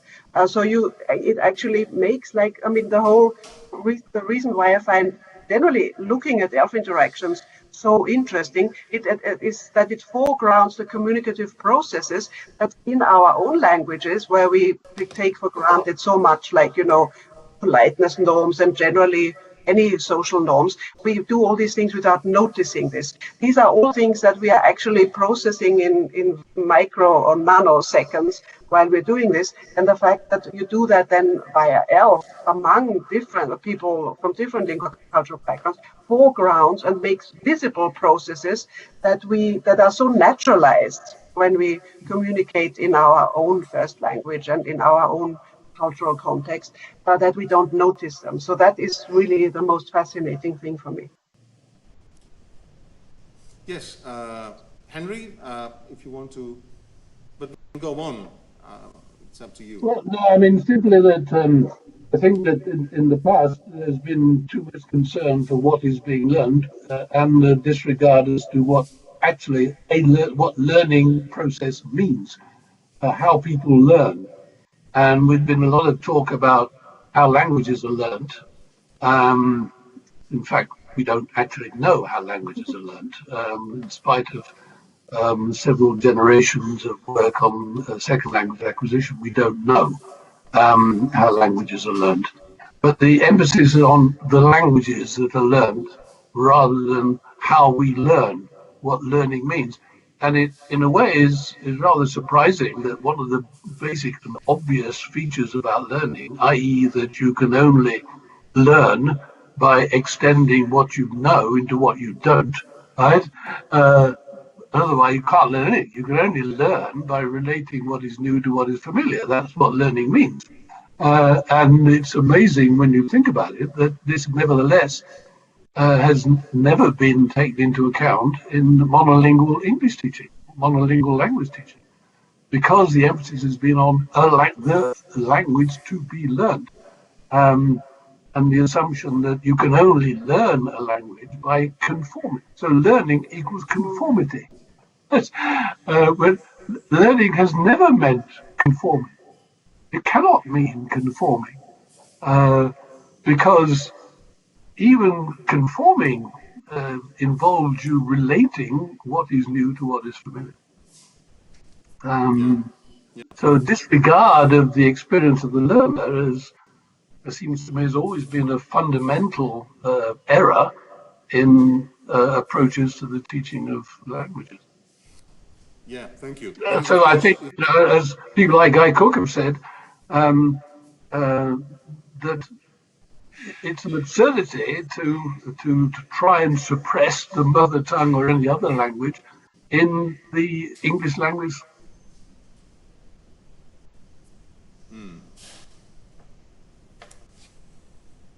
We've lost again our colleagues from Vienna, but they will be joining us.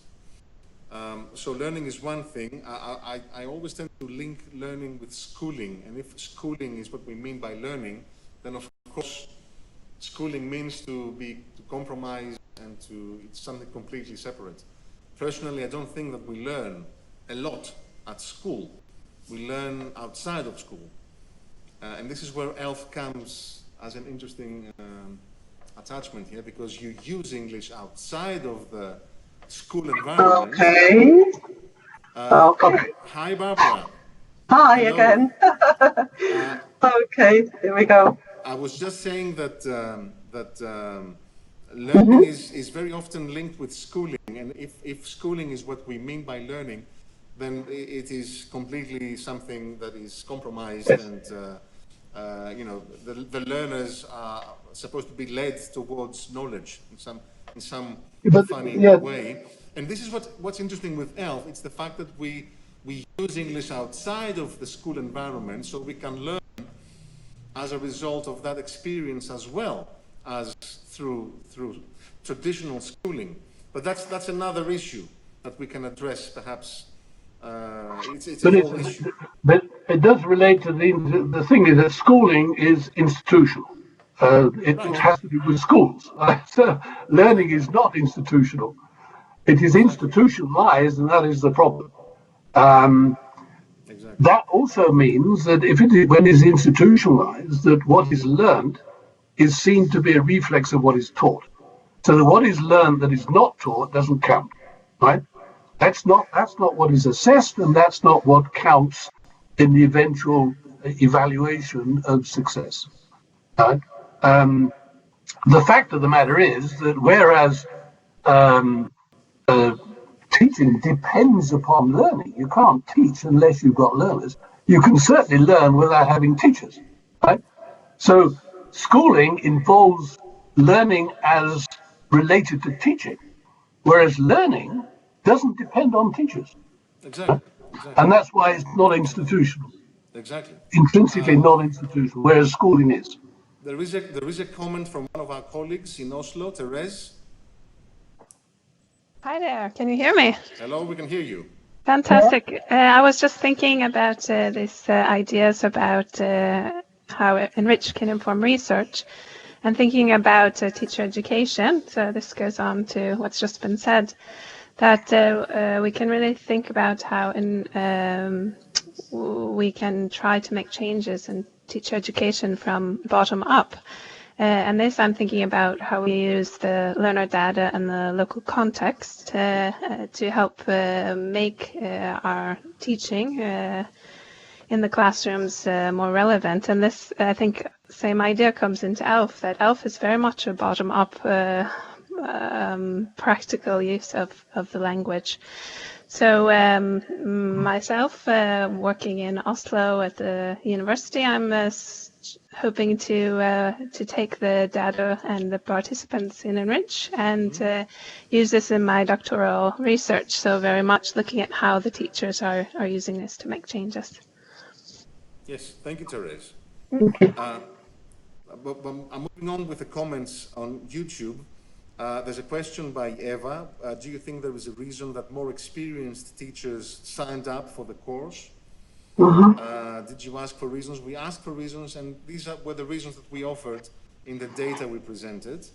You know, I don't think it's a coincidence that we got slightly more experienced teachers, but this is something that we should look into a bit further. Now I'm going down the questions. One moment. There's a question by Sandra concerning your aim of supporting migrants. Do you think that a possible follow-up project could or should include teachers of other languages than English as well? Of course, by all means, yes. We fully agree with that. Again, I'd like to open the floor to our colleagues, our other partners, if anybody would like to comment, say hello, or just you know, respond or make a comment. Catalin says, I'd like to know if there are any lesson plans for lower level learners, beginners and or elementary learners. Stefania, would you like to answer this? I think the answer is yes. About lesson plans. This is a big issue in the field for quite some time now. We do not have lesson plans, so many lesson plans published in journals, in book chapters, lesson plans that we can use, that people can get inspiration from. We have several lesson plans in ENRICH that we intend to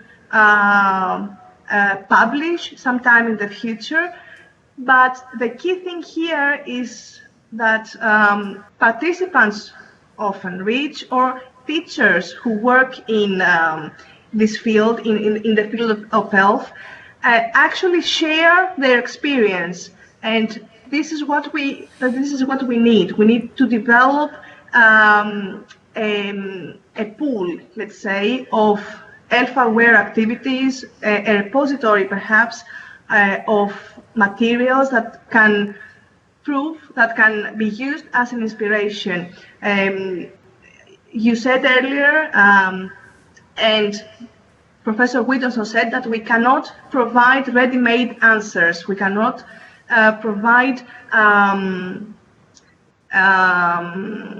a fit-for-all approach as regards ELF or ELF awareness. So even when we have ELF-aware lesson plans, we always need to see the local context.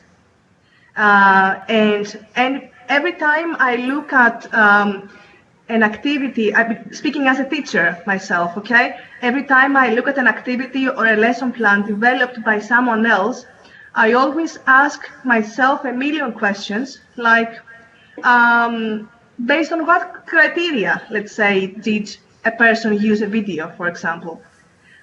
Based on what criteria did that person use this specific activity? we need the lesson plans to be accompanied by a very detailed or a very comprehensive justification of the choices that someone made. This is the only reason, the only way we can understand what he did, why he did what he did, what the obstacles were, what the benefits were, so that we can see the relevance to our own context. We do not want ELF awareness or ELF to end up like the traditional communicative approach of the past, where it was a set of fixed principles that everybody had to use, otherwise they would not be proper or okay. But Thank you, Stefania. we need teachers. Excellent. For yes, that. of course. Lily would like to comment. Yes. Lily Cavallero, a colleague and partner from University of Lisbon. Lily? Yes, can you hear me? We can hear you. All right, excellent. I was going, well, to comment on this issue, but Stefania already mentioned several of the issues that I was going to comment on. And in fact, we did have, from the Portuguese case, participants, several teachers that work with elementary students. So it is interesting to see that right from the start, lower level students, teachers are interested on this topic. And in fact, we cannot give ready-made lesson plans, as Stefania mentioned, but of course we need to consider the, can you hear me? We can hear you, but Barbara and Henry cannot hear us. Yeah, that's why I was asking if I the don't rest. know why they cannot hear us. Okay. Perhaps, Barbara, can you hear us now? Is it better now? Can you hear us? Lily, perhaps you could continue and... Okay. So as I was saying, it is impossible to give ready-made solutions to teachers, although, of course, it may be easier, right, thinking about this possibility, but unfortunately, each teacher has to know their own context, right? And through our CPD course, it was interesting to see how several participants at lower levels with elementary students were able to actually apply ELF-aware lessons with their students. Unfortunately, as we know, these lessons were applied in during the COVID pandemic, and some of them were done online. But one of the issues that would be interesting, I would say, and I have already been contacted by some of the CPD participants now that we will be back in schools, is teachers actually applying what they have learned in the classroom with the students, and they have already been open to giving us feedback. So it would be, it's interesting to see how ELF-aware lessons may be applied online through Zoom sessions as we've seen, but also in person. So hopefully we'll also get more feedback in this sense and to enrich in our project, and we can give feedback also to those that are listening here in future publications and so on. So I just wanted to mention that. Thank you, Lily. Barbara, can you hear us now? Barbara? I don't think she can hear us. No. Barbara? She's typing in our chat. Stefania, can you please? Yes. Because I can't type on Skype for Business. Let me go on with the questions. There's another completely separate question on the chat, YouTube chat, that's really interesting. It shows the extent to which this project goes or can go, by Sandra, who says, do you think that ELF as a perspective on language and a reality raises the question of how we should deal with language as a common good? Does this make your project a political one? I think we can come back now. Right, yes, I think Barbara, we're back. Okay. we can hear you now. Okay, great. But unfortunately, we lost you completely and only then found that we could hear the YouTube channel, but with a considerable delay. But we're back now. Great, you're online with us now. I have a Yeah. question for you. But actually, Sandra has a question for everybody, but I think you and Henry can respond to this. Do you think that ELF has a perspective on language and a reality raises the question of how we want or should deal with language as a common good? Does this mean your project is does this make your project a political one? Yeah, okay. Yes, thank you, Sandra. A question from a philosopher. Sandra, yes. Sandra, yes. And yeah, I mean, of course, language is always, I mean, primarily ideological and political. I remember my very first course in Cambridge, my English course, there was an extremely clever 16-year-old, also philosopher, that said, you know, political is everything that has to do with the distribution of property, and that's it, in fact, what it is, right?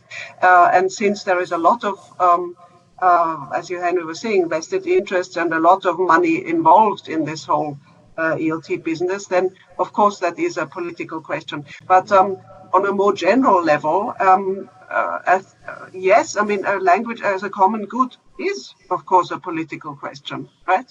And one where we can hopefully make a contribution for the greater good. Well, if asking a teacher to be reflective and critical of her teaching practices and of the course books that she's using and of the syllabus she's using, if this is political, then we welcome it. Yeah, we exactly. welcome being political. Yeah, but political exactly. can have many different absolutely, different yeah. meanings. And it is important to say that, Nicos, also because I remember again early criticism, where, for instance, Alan Davis, also of course a big tester before the Lord, raised this objection that, you know, there was an expression that was used, not paradigm, but movement, yeah. You know, is entirely ideological. And he was contrasting this with an approach guided by norms of standard English, which he seems to assume was non-political, non-ideological. And that is actually really what shows us the weakness in thinking, the fault in thinking about this, because how can one possibly say that standard language and standard language ideology, which is actually a key word in research also, is not ideological, it's not political, right? But it's just that something new comes in, and that has been a recurrent theme throughout these last 2 hours, actually. You perceive it more as a kind of deviation of what you are used to, and therefore see it as somehow marked, because it forces you to think about what things are like and what they might be like and what they perhaps should be like or shouldn't be like. Mm-hmm. Yes, thank you. Yeah, yes, Henry.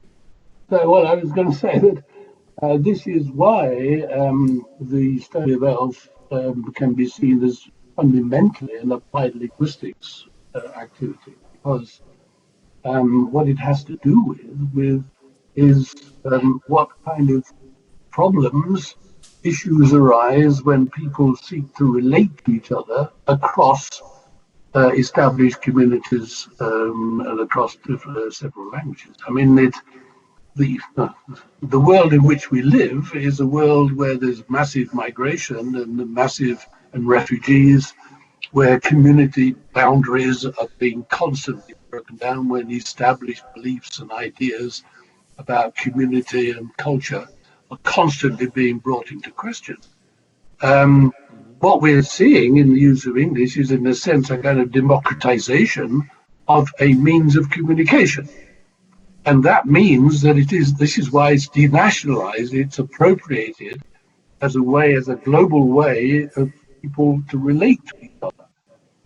Now, as with other issues of globalization and the breakdown of established social categories and borders and so on, this is disturbing.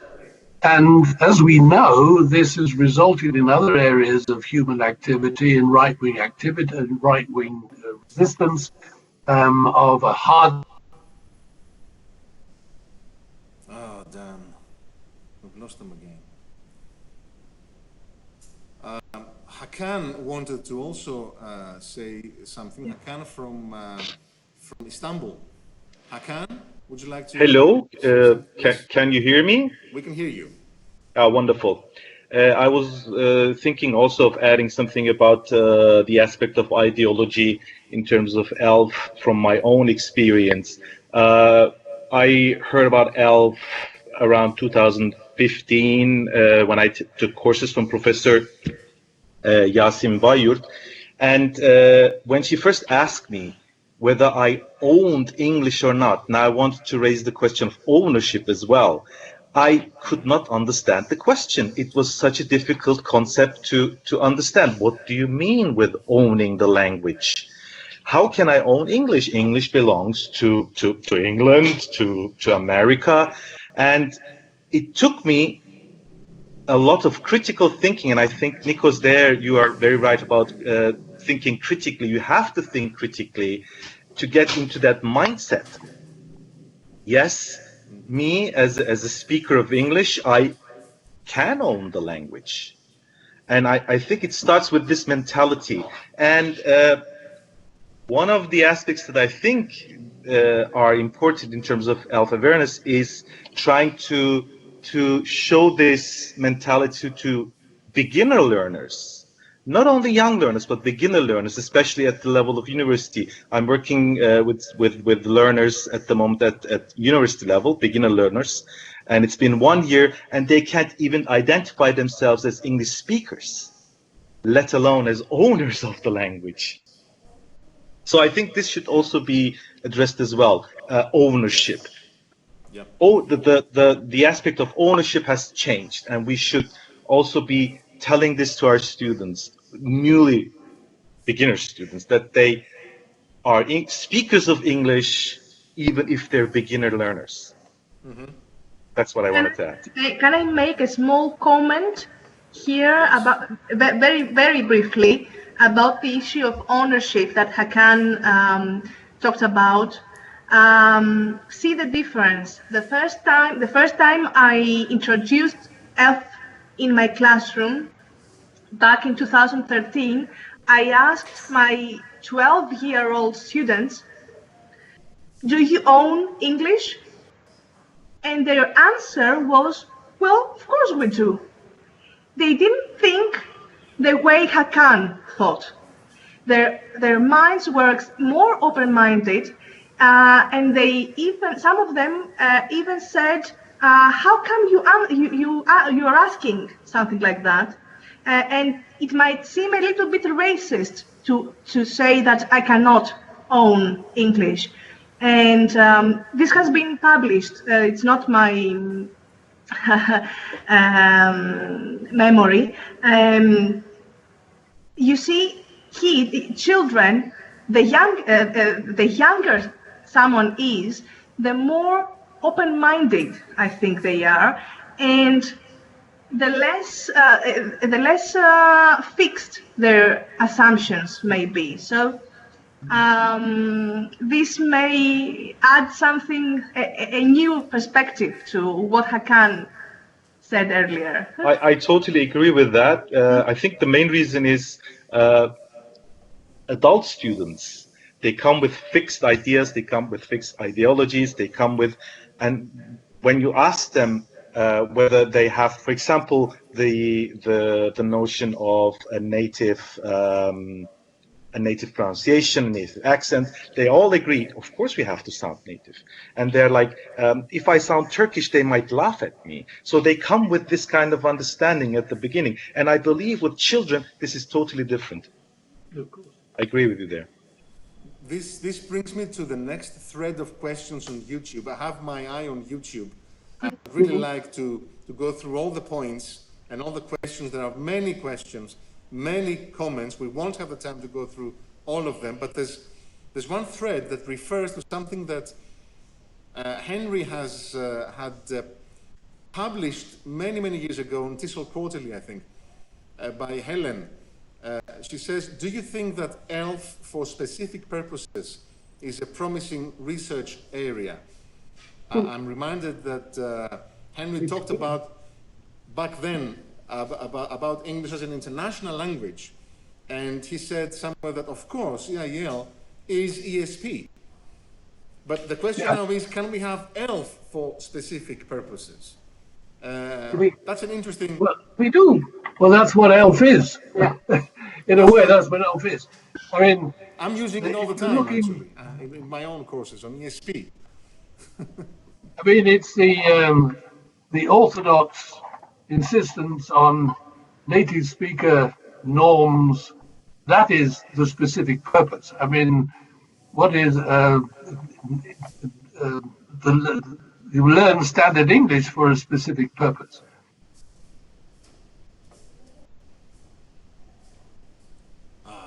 Oh, not right now.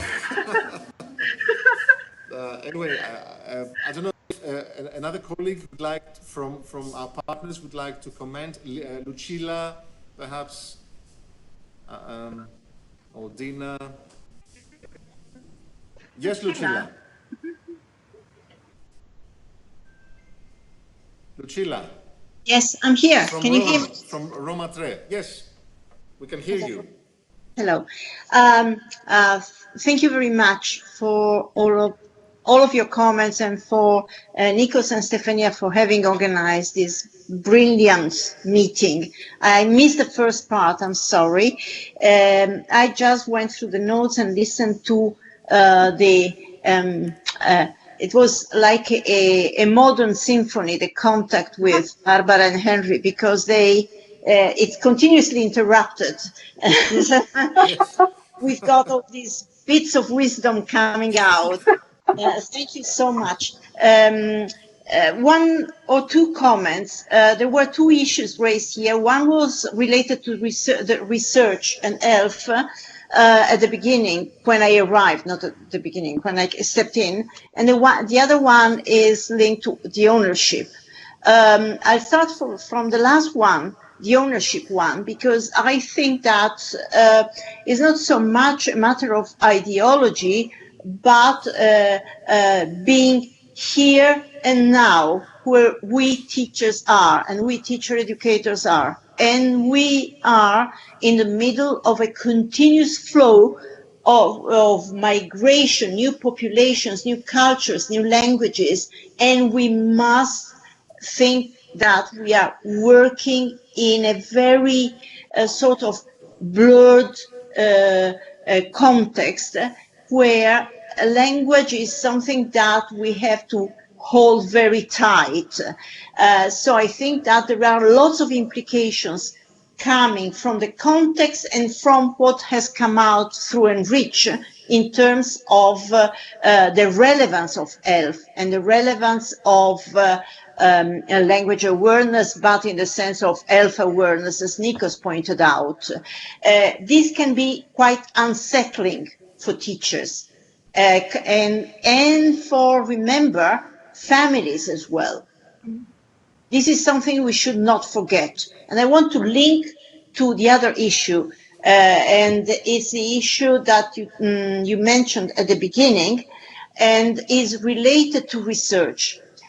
One of the very weak points we experience in carrying out research is that the results of research, one example for all, the needs analysis we carried out through ENRICH, never goes back to where it should go. That is, to informing language policies, informing educational actions, informing teacher education. And it would be a passage so simple. Just inform what you're doing with the results of research. Like what we came out with the needs analysis. It was limited in numbers, but very meaningful. I mean, we were all quite surprised from the results. These were things that were there, we didn't observe, we didn't notice, but they are fundamental. When students tell us that they learn outside the classroom, this is something that we should pay a lot of attention to. And this does not concern English language teaching, I'm afraid. It concerns teaching in general. That's why I think it's an issue for teacher education. And what in the micro project that came out through the needs analysis at the beginning, I think there is a lot to be learned by teachers, by teacher educators, and by language policy makers. I think this was one of the aspects that because I often ask myself, and I would like to ask my partners as well, what have we learned from this experience? We've been working 2 years now, and we've been running a course. There is a lot that we have learned, and we should start from what has surprised us. As Henry said at the beginning, is what stays with you. When is it that you learn something? What have we learned from this experience? And I think that we were also very surprised by the results of the needs analysis and by the responses that were usually more than responses were lots of questions that the participants to the course asked all of us. And sometimes we didn't have a ready-made answer because we still have to explore the field. That's it. Thank you, Lucilla. Thank you very much. We have just a handful of minutes before we finish. I'd like to ask Dina to say just very quickly, Dina, a few words before we give the floor to our guests from Vienna and close this session. Dina? Dina, we cannot hear you. Your mic. Yeah. Okay. Can you hear me now? We can hear you now. Yeah. Good morning, everyone. We're so happy to be addressing such a beautiful audience. We can see you, irrespective of the interruptions, but we are really excited and thrilled to be addressing this wonderful, stimulating discussion today. I would just like to pick up from what Lucilla just said, and I would like to see ourselves in the future. I think that so far, ENRICH has been doing a great job. We are really enjoying the activities here at Rushlo, working with wonderful teachers who have been so engaged, helping and supporting us in the CBD period of the course. But I'd like us to see moving forward with ENRICH in the future, perhaps expanding our research and involving parents as well and other stakeholders in our effort to transform understanding of ownership of language, what ELF means, because I think that without coordinated efforts of others within learning contexts, I think that ELF will be very much misunderstood. So we've been doing a lot of good work within the ENRICH framework with teachers and students, but I would very much encourage the next step forward to be involving a variety of different stakeholders, other than parents, perhaps local educational authorities and ministries of education. They need to become ELF aware in whatever way we can do that, and so we can disseminate results afterwards.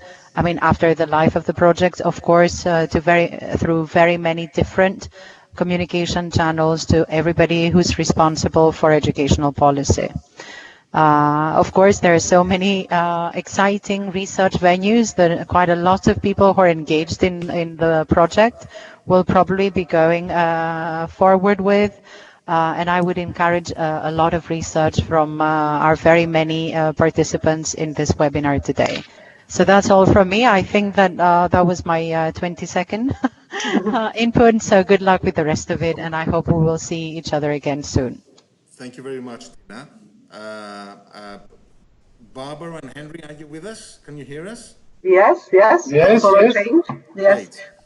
Well, I mean, we'd really like to finish this event with your final few words about whatever you'd like to mention in regards to the project.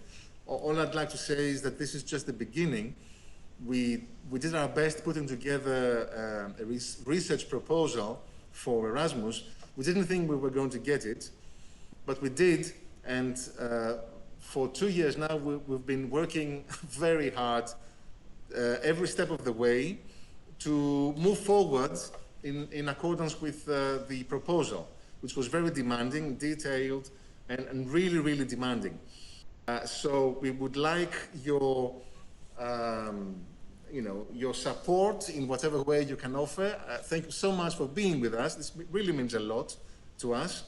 And whatever you'd like to comment and say, this is just the beginning. We can come back in another event. Right.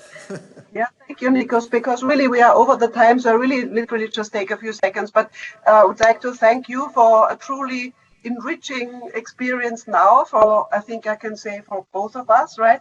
And there's so much to take in, and it'll take a while to really follow what you're doing. But I mean, the importance of teacher education cannot be overstated. I mean, that's really what I would like to reiterate. And also echoing Lucila's remarks just now, I could only hear part of what Dina was saying, but maybe it went in the same direction, is that really also, I mean, teacher education really is very demanding, of course, because the matter of supporting novice and experienced teachers, not just in adjusting practices, but in revisiting, examining, interrogating theoretical frameworks of language, sociolinguistics, of learning, as we heard, of social psychology, of communication. That is really a huge task, and ENRICH seems to be doing just that. Thank you very much.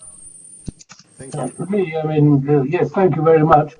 And I think that these comments about stakeholders and so on is, I agree, also crucial. I think what I would say is that coming to terms with the reality of English as a lingua franca is the same as coming to terms with the reality of other aspects of globalization. And one reaction is to say, well, globalization is an opportunity of new ways of living and new concept of intercommunal life and international well-being. Another reaction, of course, is to say, look, anarchy is on the way. We must control this. We can't have these people migrating all over the place. We must control digitalization in one.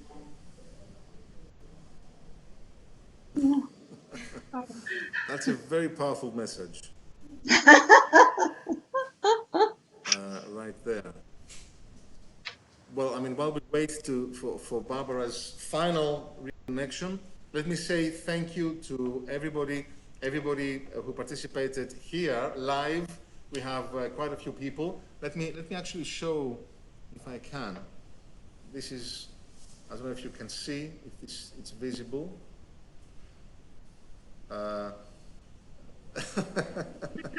Everybody's paying attention really tightly, and I'd like to thank the YouTube community of teachers who participated, people from abroad, from very far away, and sent their comments in the chat, and of course we have Barbara and Henry with us again.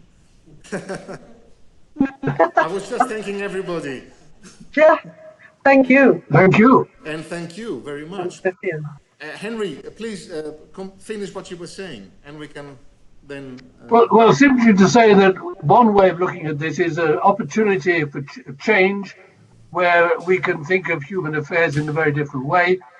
Another way of looking at this is to say, well, this is going too far. We must ensure that we establish our values, the standards that have derived from the past. Chaos is come again if the center does not hold. So we must do something about it. And that's exactly the reaction to ELF, but it's the reaction to other aspects of globalization as well. And it's that one has to somehow come to terms with. Thank you very much, distinguished guests from Vienna, Barbara Seidlhofer, Henry Widdowson. Thank you to the YouTube community for participating, spending this morning with us. Thank you to everybody being here with us. Thank you to the partners who participated from their hometowns. And we look forward to seeing everybody next year in the final conference, which will take place in Athens, hopefully summertime. It's going to be, we plan to make a really big event out of this, and we will keep our fingers crossed for COVID, but we'll see. We might have to postpone it for just a few weeks to make sure that we can have it on site. And perhaps we can have you if you'd like to visit us, Barbara and Henry. Again, thank you everybody for being here with us. And we'll see you again soon in another event, I hope. Goodbye. Bye. Thank you. Thank you very Thank much. you. Bye-bye. Bye. Bye. Bye-bye, everybody.